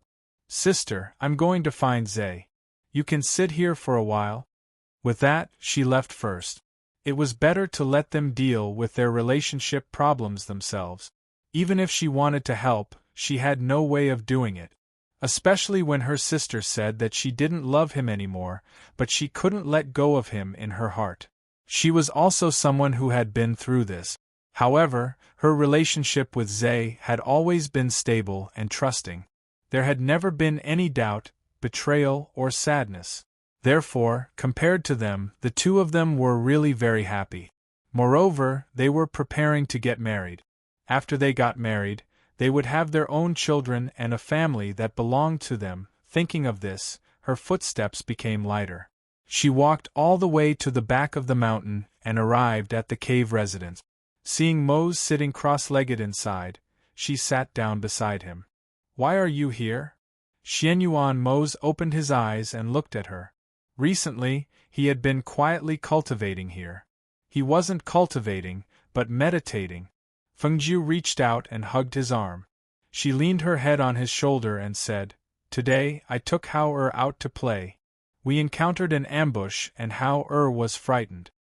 Xianyuan Mose frowned slightly. Who was it? Do you have any clues? With their current reputation, someone actually dared to ambush them? It could be imagined that the other party had a motive. We don't know if it was Sovereign Tongtian's people, because those people were targeting Hao. She sighed softly. He was frightened and couldn't sleep when he came back. I asked Qin Xian to play a hypnotic calming song to make him fall asleep. I heard from Elder Mei that he has already informed his biological parent. After seeing his parents, if he is willing, let him go back. Perhaps Feng and the others will be better taken care of. Moreover, with Sovereign Xuanwu's current strength and power, he should be able to protect him. Hearing this, Fengjiu was silent for a moment. Then she said, We'll see about this when the time comes. What kind of people his biological parents are, we still have to meet them to know. Xianyuan Mose's lips curled into a faint smile. He reached out and hugged her, letting her lean into his embrace. The two of them sat together quietly, feeling each other's presence. When the sky darkened, the two of them left the back of the mountain together. When they walked to the front of their courtyard, Leng Hua came up to them. Yama God, Master. Leng Hua bowed to the two of them and then stepped forward. Young Master Emochen is here. He is sitting in the courtyard. Hearing this, Xianyuan Mose's expression changed slightly. His deep gaze looked towards the courtyard in front of him. He pursed his lips and didn't say anything. Feng Jiu, on the other hand, was delighted. When did they arrive? Why didn't you call us? As she spoke, she held Xianyuan Mose's hand and walked forward. Leng Hua slowed his steps. He beckoned a servant girl over and gave her instructions.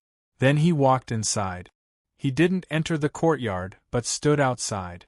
Emochen, who was drinking tea in the courtyard, heard Fengjiu's voice before he even saw her. When he heard her voice, his hand paused.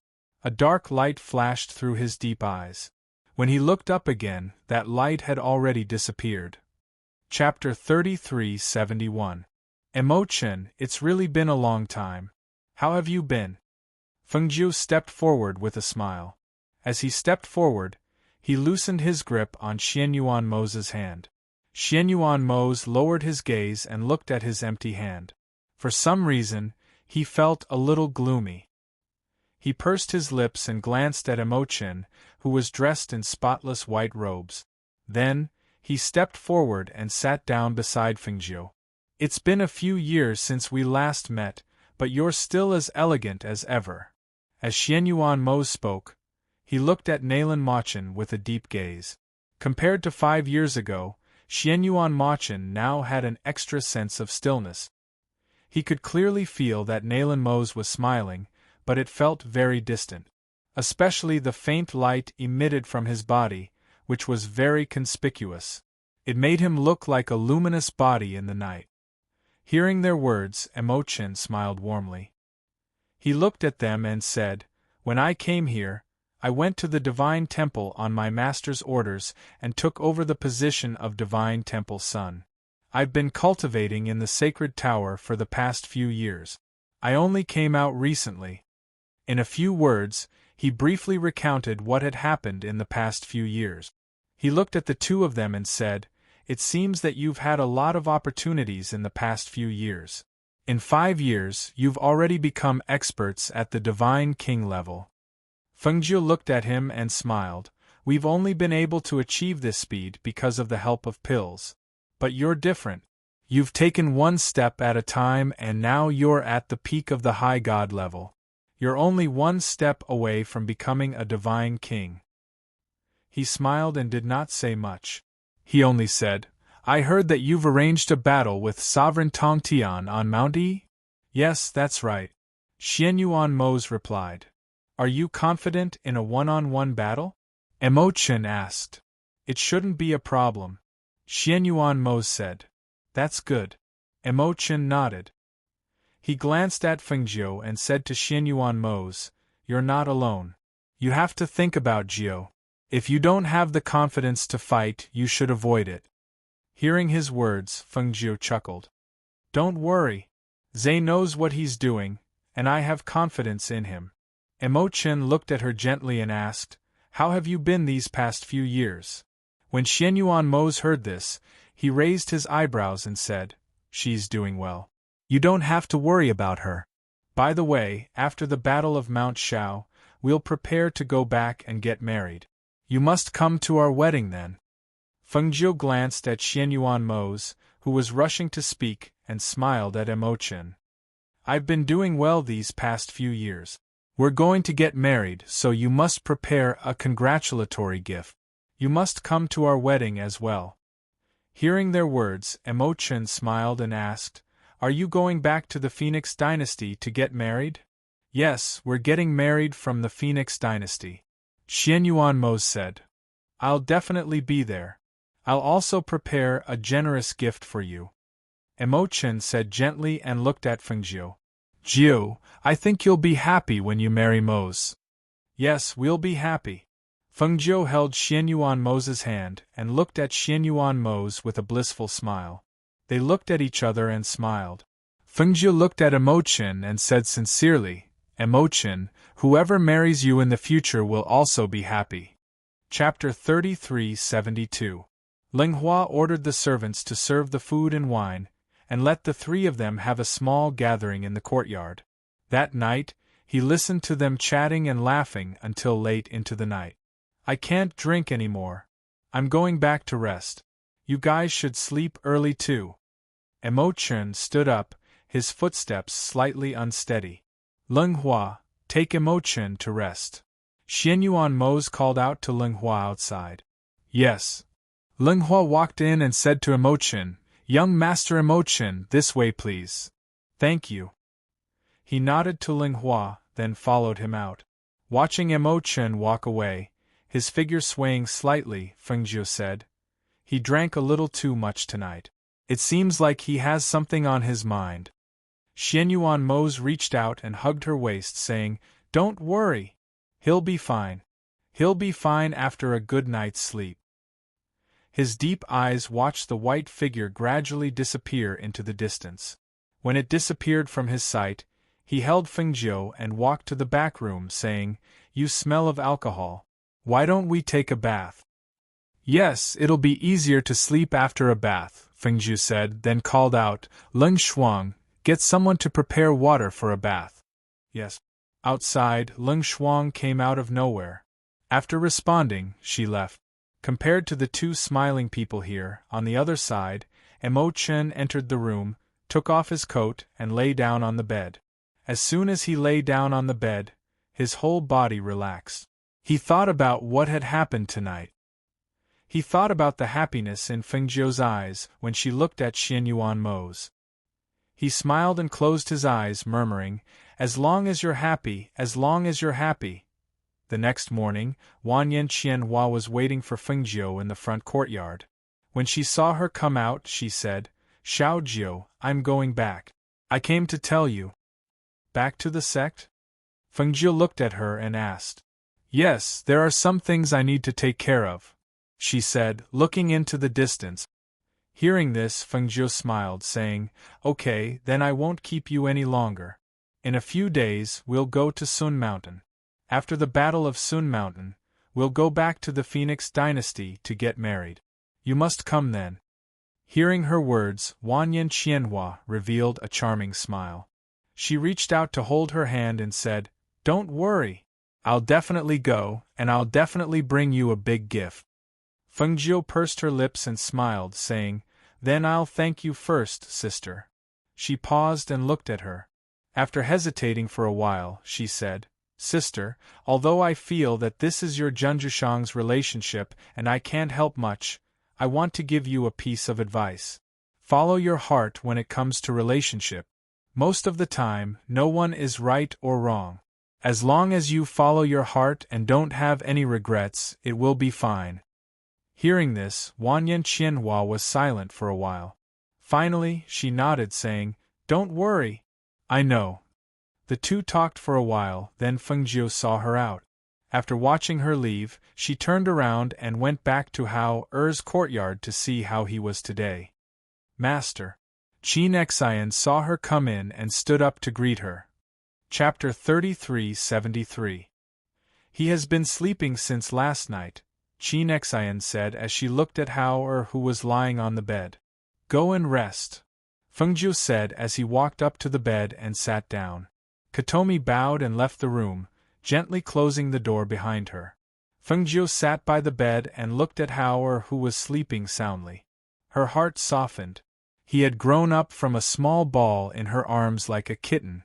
She had seen him grow up bit by bit over the years. The little guy was so good-looking.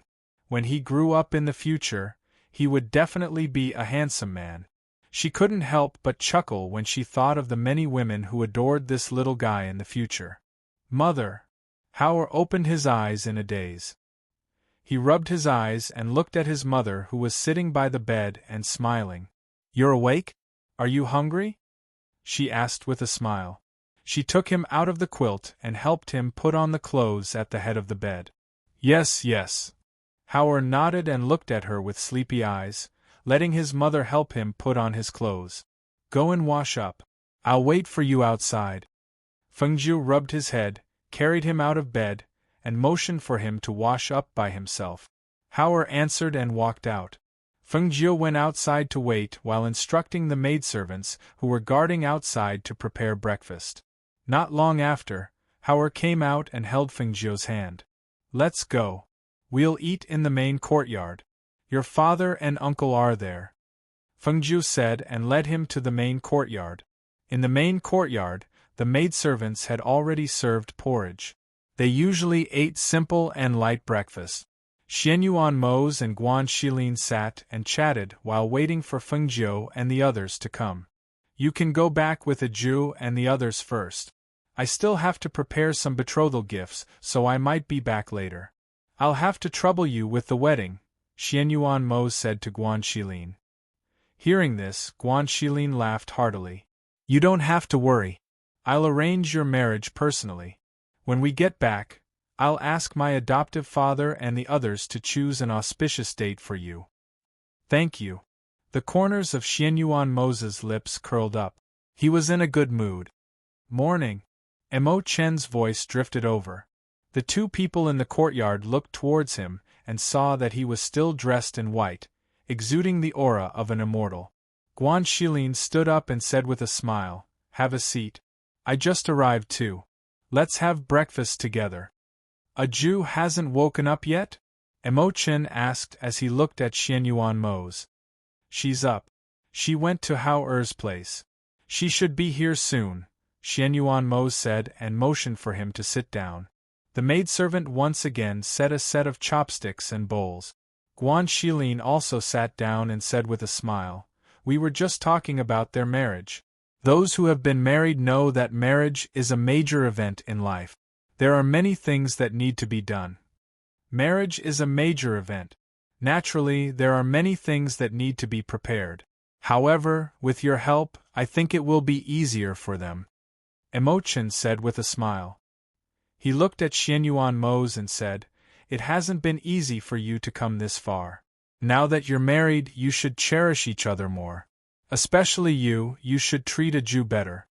Xianyuan Mose glanced at him and said, "She's my wife. She's the woman I love. Naturally, I'll pamper her and love her." Chapter 33-74. You're all here. Feng Jiu held Haoer's hand and walked in. When she saw the three men sitting and talking in the courtyard, she smiled and said to Haoer, "Remember to greet him. Call the one in white Uncle Nalen." "Okay." Haoer responded and looked at the man in white. He blinked and whispered to Feng Jiu, "Mother, this uncle is very good-looking." His father was also good-looking, but not that kind of good-looking. This uncle in white gave him the feeling of an immortal. After hearing his words, he showed a gentle smile and looked even better.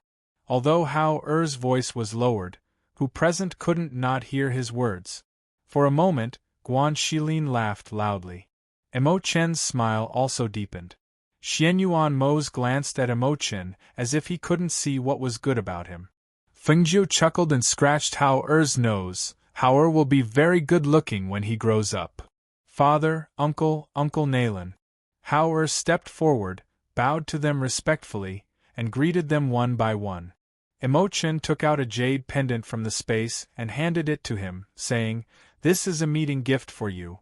Seeing this, Haoer raised his head and glanced at his mother, asking silently, "Take it." Fengjiu smiled and gestured. "Thank you, Uncle Nalen." Since his mother had spoken, he stepped forward and took it. Then he thanked her and played with the jade pendant in his hand.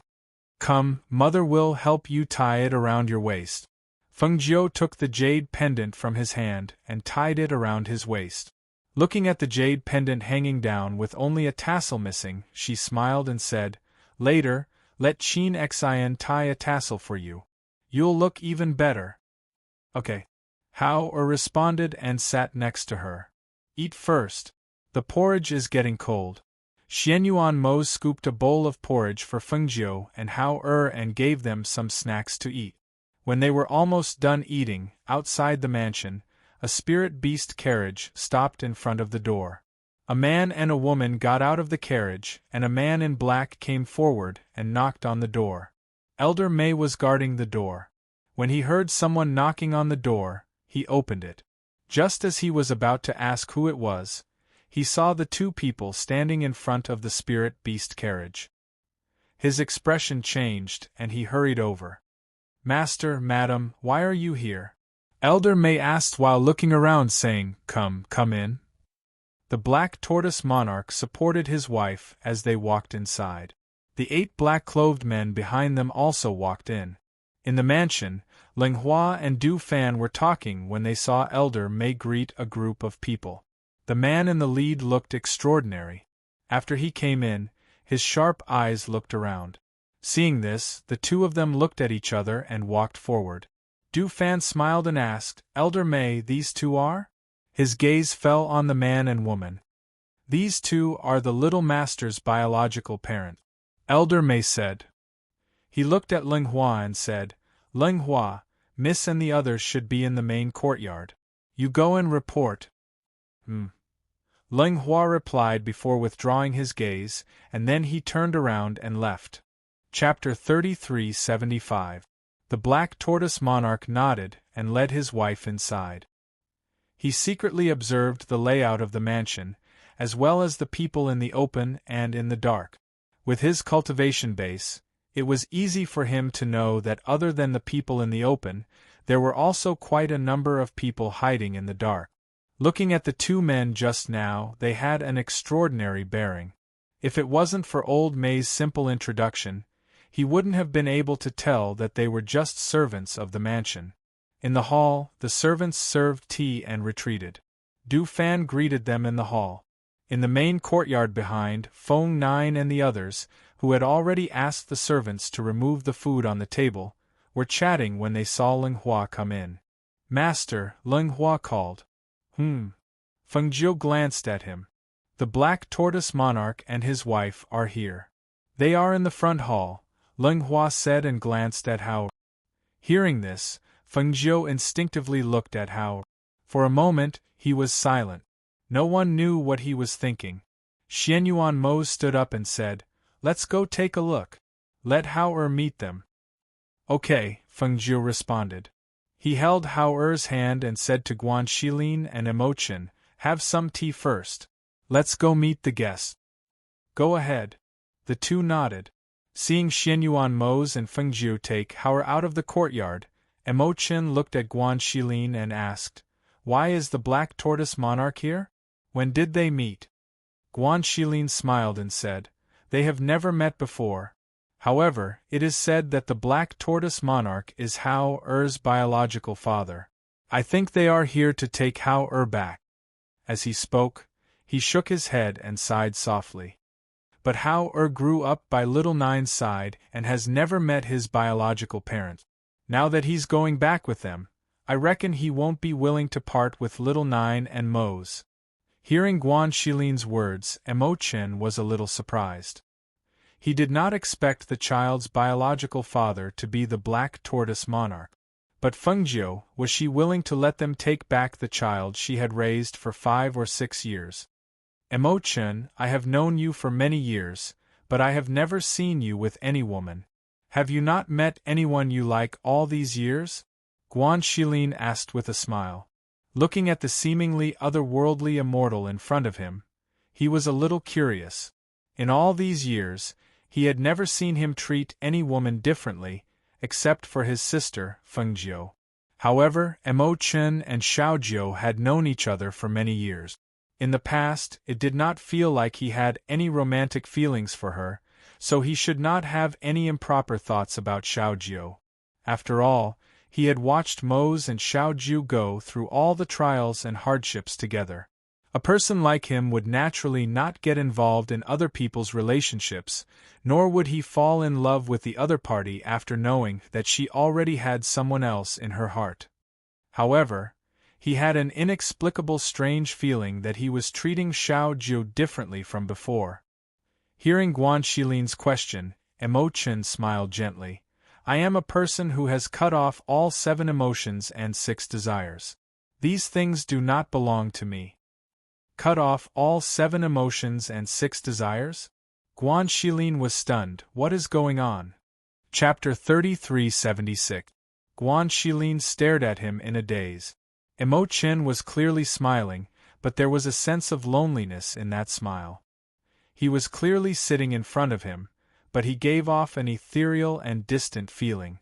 In life, there were 7 emotions and 6 desires: joy, anger, sorrow, and joy. If there were no emotions, then what was the meaning of life? "You once said that it was to protect Xiaojiu?" Guan Shilin looked at him, his heart heavy because of his words. Emochen took a sip of tea and said gently, "Yes, she is the star of the phoenix, and I am her guardian star. It is my responsibility to protect her." As he spoke, he smiled again. "This is a responsibility that I was born with. Even if the star of the phoenix was not Feng Jiu, I would still do the same." Guan Shilin was silent and did not speak. How could he not know what he was talking about? He said that even if the star of the phoenix was not Xiaojiu, he would still do the same. Haha, that was impossible. He knew that Emochen treated Xiaojiu differently. If the star of the phoenix was not Xiaojiu, why would he accept the position of the son of the saint to protect her? Enter the sacred tower to sever all emotions and desires to inherit the sacred power? In the end, everything he did was for Xiaojiu. Thinking of this, he sighed softly in his heart. Emochen was outstanding.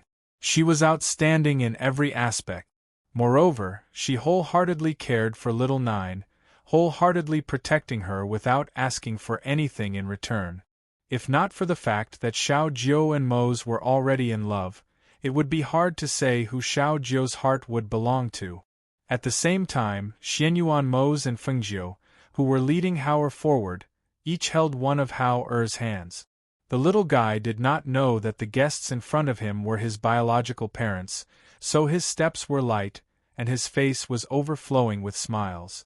At this moment, Fengjiu looked at Hao Er and stopped in his tracks.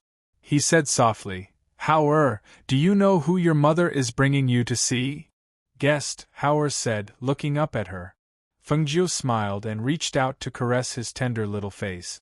"They're your biological parents. They're here. They're in the front hall. Mother, bring Hao Er to meet them." Hearing this, the smile on Hao Er's face disappeared. His little face turned cold, and even his little mouth was tightly pursed. He looked unhappy. Fengjiu squatted down and held his little face in his hands. "What's wrong? Are you unhappy?" "Mother, I don't want to see them. I don't want to go back with them. I don't want to leave father and mother.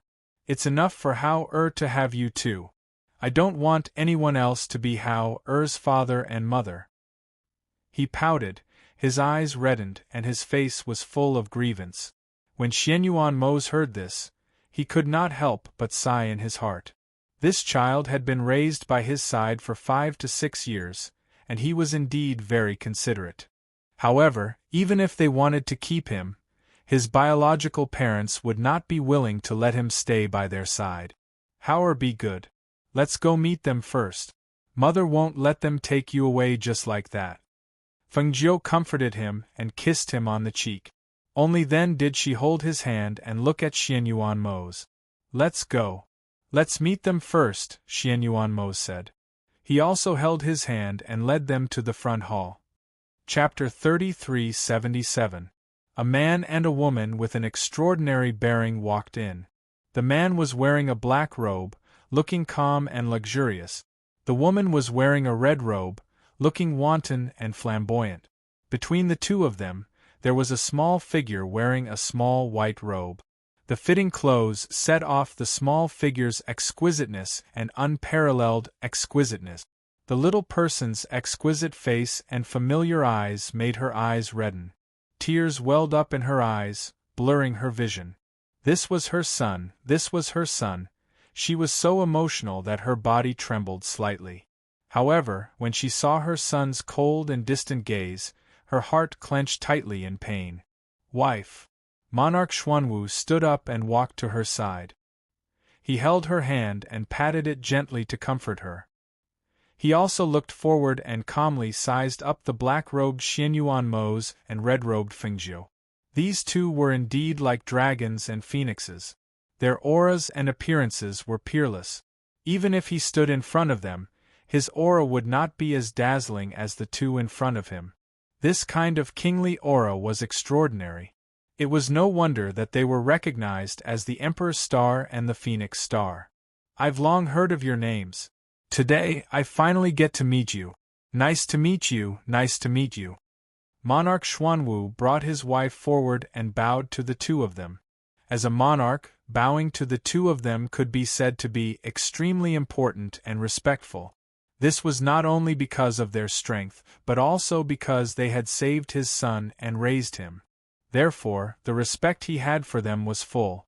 "Yama Lord, Ghost Doctor," Monarch Xuanwu's wife called out and bowed slightly. Seeing this, Xianyuan Mose and Fengjiu looked at each other and said, "Please sit." Fengjiu gestured for them to sit. Only then did he sit down with Xianyuan Mose. Hao Er stood beside Fengjiu, his small hands tightly holding Fengjiu's hand. He only glanced at the two people when he came in, then lowered his eyes and didn't look at them again. In his opinion, they were here to take him away. He didn't like them. Even if his mother said that they were his biological parents, in his eyes, they were like strangers. "Yama Lord, Ghost Doctor, let me introduce myself first. My title is Black Tortoise Sovereign, my surname is Dongfang, and my given name is Che. This is my wife, Sima Lanxin. We came here not only for our son, but also because we heard that you and Sovereign Tong Tian were going to fight at Mount Shao. We wanted to help you." Monarch Xuanwu looked at them and said, "I've been fighting against Monarch Tongtian for many years. I know him well. If it's a one-on-one fight, he'll definitely use some trick." Xianyuan Mose and Fengjiu looked at each other and didn't say anything. When they saw that Sima Lanxin's eyes were fixed on Hao, Fengjiu said, "There's no rush. We can talk about it later." She looked at Hao and brought him forward. She said softly, "Hao, come and greet them." Hao raised his head and looked at the two people who were looking at him with hope. He pursed his lips and lowered his head, unwilling to greet them. Seeing this, Sima Lanxin's tears fell from her eyes. She wiped her tears and said with a choked voice, "Child, I am your mother." Chapter 3378. Hearing this, Sima Lanxin's face turned pale. She looked at the child's angry expression and the way he hugged Fengjiu tightly. She felt her heart clench tightly as if someone was cutting it with a knife. It was so painful that she found it difficult to breathe. "Hao, you can't do this." Fengjiu sighed softly in his heart. He looked at the pale Sima Lanxin and said apologetically, "Don't take it to heart. He just can't accept it for a while." I know, Sima Lanxin replied. She wiped her tears with a handkerchief and said, "I didn't come to take him away. I just wanted to see if he was doing well." Hao pursed his lips and looked at her with a straight face. "I want to be with my father and mother. I don't want to go with you. We are not others. We are your biological parents." The Black Tortoise monarch saw that his son did not recognize them and sighed in his heart. They did not raise him by their side. So what if he was their biological child? Wasn't he still alienated? Xianyuan Mose glanced at the couple and then looked at Hao. He saw the little guy hugging Fengjiu tightly as if he was afraid of being taken away. He said, "Hao, they specially came to see you. No matter what, you should greet them." Hao pursed his lips when he heard his father's words. He glanced at him, then at the two people, and finally at his mother. "They are your biological parents. You should greet them," Fengjiu said softly and stroked his head. Seeing this, Hao walked away from Fengjiu's side and walked towards the Black Tortoise monarch and his wife. He knelt down in front of them. Hao greets father and mother. He didn't want to call them father and mother. His parents were here. His parents were one of a kind. The Black Tortoise monarch couple saw the little person kneeling in front of them and could not help but feel moved. They quickly helped him up. Good son. Ha ha ha ha ha, good. Sovereign Black Tortoise was overjoyed and laughed loudly. Hao was held in the arms of the two. His small body was also stiff. He stood there stiffly, not knowing what to do. Fengjiu shook her head inwardly when she saw him like that. She said to the two of them, "It's rare for the two of you to come here. Why don't you stay here for a few days? This way they could get to know Hao better. If that's the case, then we'll have to trouble you." The two of them did not refuse. After all, they knew that such an opportunity was hard to come by. If they wanted their children to accept them, they had to spend time together. They chatted in the hall for a while. Hao was originally in Sima Lanxin's arms, but in the end, she couldn't resist Hao's struggle and let him go back to Fengjiu's arms. Fengjiu asked Elder Mei to take them to rest. Then, he and Xianyuan Mose brought Hao back to the main courtyard. On the way, Fengjiu asked, "Hao, what do you think of them?" "Nothing much." Hao pursed his lips and looked at her worriedly. "Mother, don't chase Hao away, okay? Hao wants to follow father and mother." Chapter 3379. Really? Hao raised his head and asked. "Really?" Fengjiu answered with a smile. Hearing this, the little guy secretly planned in his heart. Since his mother said so, as long as he didn't agree to go back with them, he could always stay by his parents' side. At noon, Sima Lanxin came to the main courtyard to find Fengjiu and Hao. She wanted to spend more time with him and let him gradually get familiar with her. Xianyuan Mose, the Black Tortoise Monarch, Guan Shilin, and the others were in the main hall talking about the sovereign Tongtian. On the other side, in the cerulean sect, Jun Jushang, who was sitting cross-legged in cultivation, suddenly spat out a mouthful of blood and fell to the ground, unconscious. Without anyone to take care of him, no one knew that he had fainted. In the evening, a middle-aged man from the carefree sect came to the house where Jun Jushang was staying. He knocked on the door and called out, "Sect master?" For a long time, no one answered. He called out twice more, but still no one answered. He pushed open the door and walked in. He saw Jun Jushang lying on the ground in his white clothes. He was vomiting blood on the ground. Some of the blood had even stained his white clothes. It was a ghastly sight. He couldn't help but cry out in alarm. "Sect master!" He quickly ran forward to help him up and gave him a simple check. His heart couldn't help but sink. After helping him lie down on the bed, he quickly rushed out. After returning, Wanyan Qianhua wandered around the sect. In this sect, she didn't take a step into Jun Jushang's house. Today, she walked around the other places and saw the cultivators who gathered in the sect. Those cultivators said that they wanted to fight the sovereign Tongtian.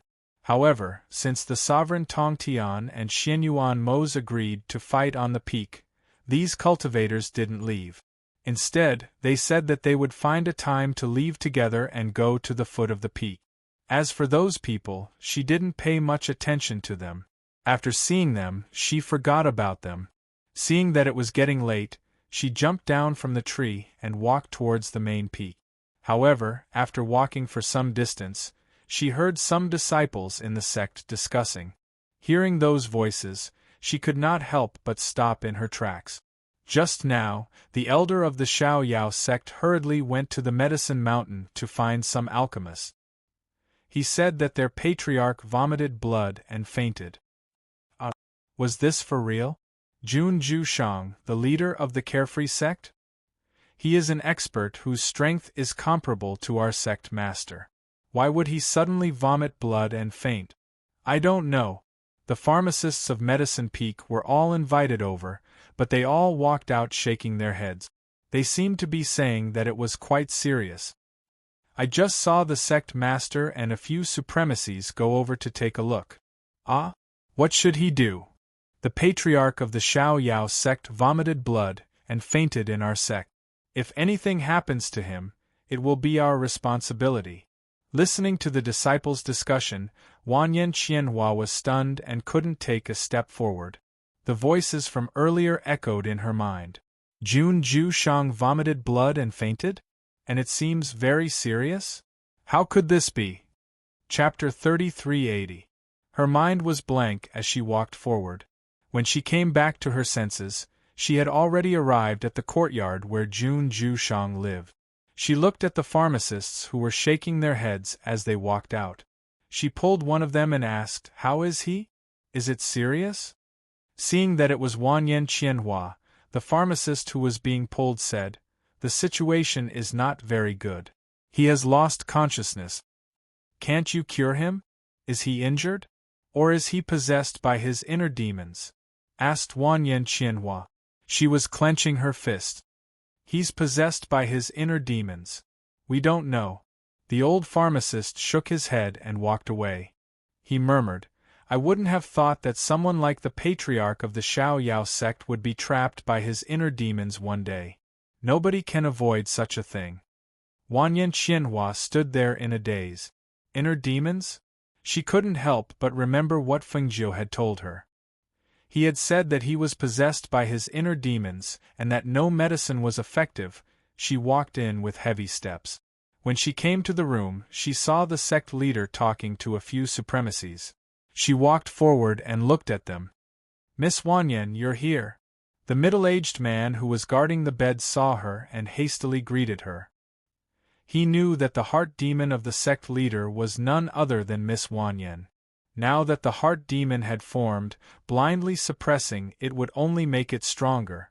In a situation like the sect leaders, no matter what kind of divine pills or miraculous medicine they used, it was useless. He was suffering from a heart disease, and a heart disease could only be cured by heart medicine. Wanyan Qianhua didn't reply. She just looked at Jun Jushang, who was lying on the bed. His face was pale and his breathing was weak. His face was as white as a sheet of paper. He didn't move at all. It was as if he was sleeping forever. She couldn't help but feel nervous. She thought that he had let go. However, when she saw him like this, she realized that he had always been in her heart. She had never let go. She had been deceiving herself all this time. The sect master and the other supremes were surprised to see Wanyan Qianhua crying in front of the bed. They couldn't help but look at each other. They gestured with their hands and the few of them left the room. Even the middle-aged man was called out by them. When they were outside, the sect master looked at the middle-aged man and asked, "What's going on between her and your sect master?" His intuition told him that there was something between them that they didn't know. He couldn't help but think of the time when Wanyan Qianhua was injured and stayed in the carefree sect to recuperate for a long time. After that, she didn't return to the sect but went out to gain experience. Now, looking at these two people, it seemed that something was wrong. The middle-aged man sighed. "Miss Wanyan was the cause of my clan master's inner demon." Hearing this, the supreme headmaster and the others' expressions changed. Their eyes flashed with surprise. The inner demon was caused by Wanyan Qianhua? Everyone present was smart. As soon as he said this, almost everyone understood what was going on. Alas! Since ancient times, love is the most difficult. I didn't expect your sect master to be the same. Forget it. Since this matter was caused by her, she can only solve it. The sect master shook his head and left with his hands behind his back. Chapter 3381. Hearing this, the middle-aged man's eyes brightened. "All right, I will let Miss Wanyan know." He sent them off with a smile before returning to his room. When he entered the room, he saw Wanyan Qianhua sitting by the bed without saying anything. Her beautiful eyes were fixed on his sovereign. Seeing this, he sighed softly and said, "Miss Wanyan, you don't know, but the sovereign hasn't been doing well these past few years." As he spoke, he looked at her, paying attention to the expression on her face. When he saw her expression change slightly, he continued, "This heart demon has been with him for 5 years. The last time I met you on the road, I wanted to tell you, but the sect leader didn't let me. In fact, even if the sect leader didn't admit it, I can see that the sect leader has you in his heart. It's because he has you, but he doesn't dare to love you, that the heart demon has grown and trapped him. Miss Wanyan, the sovereign hasn't had a good night's sleep these past few years. That year, when you left under the cover of night, the sovereign was worried about you and followed you out. That year, he sent you to the family at the foot of the mountain and even watched over you for an entire night. He waited for your fever to subside before returning to the sect. Because he didn't want you to know, he repeatedly instructed that family not to reveal anything to you." As the middle-aged man spoke, he told her all these things that she didn't know. That year, when he found out that she was recuperating at the foot of the mountain after she left, he went to ask around and found out. However, the sovereign never mentioned these things. When Wanyan Qianhua heard this, she suddenly stood up and turned to leave. Her expression was even colder than before. "Miss Wanyan, where are you going?" The middle-aged man saw her stand up and leave and couldn't help but follow her out. Wanyan Qianhua stopped in her tracks and coldly glanced at him. "Do I need to report to you where I'm going?" "No, it's like this. Just now, your sect master asked you to stay here and help take care of." Before he could finish his words, he saw that the red-clothed Wanyan Qianhua had already left with a cold face. Seeing her turn and leave without hesitation, the middle-aged man was stunned for a moment. He didn't know what he had said wrong. Why did she suddenly turn hostile? Everything was fine just a moment ago. Wanyan Qianhua, who had turned to leave, was now filled with anger. Everything that the middle-aged man said reminded her of that miserable and sad night 5 years ago. He was the one who pushed her away with his own hand. He was the one who used such hurtful words to chase her away. Why should she care about his life and death now? The raging flames of anger burned away her rationality, causing her heart to undulate and her breathing to become slightly chaotic. She only felt that if she did not vent this anger, she really did not know what she would do. Therefore, she did not return to the main peak. Instead, she went directly to the ferocious beast forest behind the sect. She went there alone to fight and vent the anger in her heart. She was angry at herself. She was angry at herself for caring about his life and death. She was angry at herself for not letting him go after so many years. She was angry at herself for being so indecisive. Fengju didn't know what was going on in the sect, but CK and Mu Xian were here. Because this matter had something to do with Wanyan Qianhua, the two of them discussed it and reported the situation of the sect leader to Fengju. Chapter 3382. Look at you. Are you trying to hit on someone again? Xianyuan Mose walked over and saw her eyes darting around with a glint in them. There was an inexplicable smile on her lips, and he knew that she was thinking about something again. Fengju reached out and grabbed him when she saw him. She smiled and said, "Of course not. I just thought of a way to break the strange relationship between my sister and Jun Jushang." "What do you mean?" Xianyuan Mose looked at her with amusement and asked. "You see, both of their hearts belong to each other, but they refuse to admit it. My sister seems to have been hurt by Jun Jushang. And Jun Jushang is the kind of person who would rather suffer than lose face. He's putting on airs as the patriarch of the sect. He doesn't seem to have any distracting thoughts. It'll be very difficult for either of them to break this situation." She became more and more excited as she spoke. Her eyes narrowed into crescents. She said with a smile, "So, we have to use extreme methods in extreme times. Let my sister force herself on him. It'll be best if she can get pregnant in one night." Hearing her bold idea, Xianyuan Mose raised his eyebrows and said, "Force herself on him? And get pregnant in one night?" He looked at her with a pair of deep black eyes with an indescribable expression. "What do you think? What do you think of my idea?" she asked with a smile. "If you use it on me, I'll definitely clap my hands and cheer." Xianyuan Mose thought to himself. When he thought about what she said about forcing herself on him, he couldn't help but clear his throat. "Are you sure that the two of them love each other?" He cleared his throat and cleared his throat. "Of course. I'm never wrong about people. Also, CK and the others just sent me a message. They said that Jun Jushang's heart demon acted up and he fainted. After my sister went to see him, she ran into the ferocious beast's forest."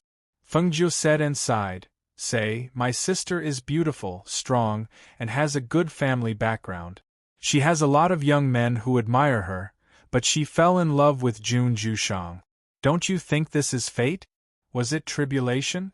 Although Jun Jushang has a good appearance, he's not young anymore. It's no wonder that he doesn't dare to admit his love." Hearing her words, Xianyuan Mose chuckled and reached out to hold her in his arms. He said, "If you love someone, you have to say it. Age is not a problem. It's just that he doesn't dare to look at it. With his cultivation and mentality, he might not care about what the world thinks of him. It's just that he hasn't reached a point where he can go without hesitation." He paused for a moment before continuing. In other words, his love for Wanyan Qianhua hasn't reached the depths of his bones, to the point where he's completely irrational and reckless. "That's why I should help them," Fengju said with a smile. She withdrew from his embrace and said, "Actions speak louder than words. I'm going to refine some pills now. I'll send them to her later." Seeing that she was about to do it, Xianyuan Mose stopped her and asked seriously, "How do you know that Wanyan Qianhua will agree to your idea? You're forcing her to force herself on him and make her pregnant after one night. This isn't something an ordinary woman can accept. Also, do you know the consequences she'll have to bear if she does this?" Chapter 3383. She looked at him and said, Do you think my sister is a woman who cares about what others think of her? She has always lived as she pleases and has never cared about what others think of her. Plus, her temperament is not something an ordinary woman can compare to. Since she has already fallen deeply in love with someone, she will not be moved by another man in this lifetime. If it were another woman, they would not be able to bear the consequences. But she can. She smiled and said, plus, right now, she is angry. She is angry that Jun Jushang broke her heart back then. Now, if I tell her this idea, based on my understanding of her, she will definitely agree. She pursed her lips and smiled. I don't believe that after one night, Jun Jushang will still be able to maintain his demeanor as the sword master of Xiao Yao and treat this night as a dream. Just wait and see. When that time comes, he will be the one chasing after my sister. After hearing what she had to say, Xianyuan Mose felt strange. You've even considered this? Of course. She smiled and raised her chin. I am the ghost doctor, Fengjiu. How could I not calculate this? Seeing her proud look, he remembered the scene when he first met her. He couldn't help but chuckle and ask, then if I didn't chase after you, and you were the one who was moved by me first, would you also force yourself on me? Hearing this, her clear eyes flashed with a smile. She looked at him and asked teasingly, You seem to have a special liking for forcing yourself on me? If that's the case, I can help you. Yes, when we help you, I will let you do whatever you want, Xianyuan Mose said with a smile. Hearing this, Fengjiu pursed her lips and smiled. Okay, I will give you a surprise when the time comes. She chuckled and said, I will go and prepare the dan first. My brother is with Hao Er and the Black Tortoise Monarch in the garden. If you don't want to go, then go find Imochen for a drink. Go. Xianyuan Mose gestured for her to go about her business. When he saw her leave the courtyard and walk towards the pill courtyard, he called for people to prepare food and wine to be sent to Imochen's courtyard. Then, he clasped his hands behind his back and went to Imochen's courtyard to drink with him. 2 days later, in the vicious beast forest, Wanyan Qianhua was resting under a tree. Her red clothes were torn by the branches, and her body was stained with some dust. She had hunted many vicious beasts in the past 2 days, and there was not a single injury on her body. With her cultivation, it was already impossible for the ferocious beasts in the ferocious beast forest to harm her. After venting her anger, she gradually calmed down. She sat under the tree and raised her head to look at the leaves above, as well as the azure sky that was faintly discernible through the leaves. Perhaps she had suddenly sensed something. With a thought, she took out a flashing jade card from the space. When the voice from the jade card entered her ears, her beautiful eyes couldn't help but flicker. Her originally listless appearance gradually returned to its normal state. Force myself on him? She muttered. Her expression was a little surprised, and her beautiful eyes flashed. Her heart was faintly moved. If she forced herself on Jun Jushang, what would the consequences be? If she could really get pregnant in one night, then what would she have to face? For a moment, she thought in her heart. Wanyan Qianhua had never cared about the opinions of the world. She only needed to know what she wanted.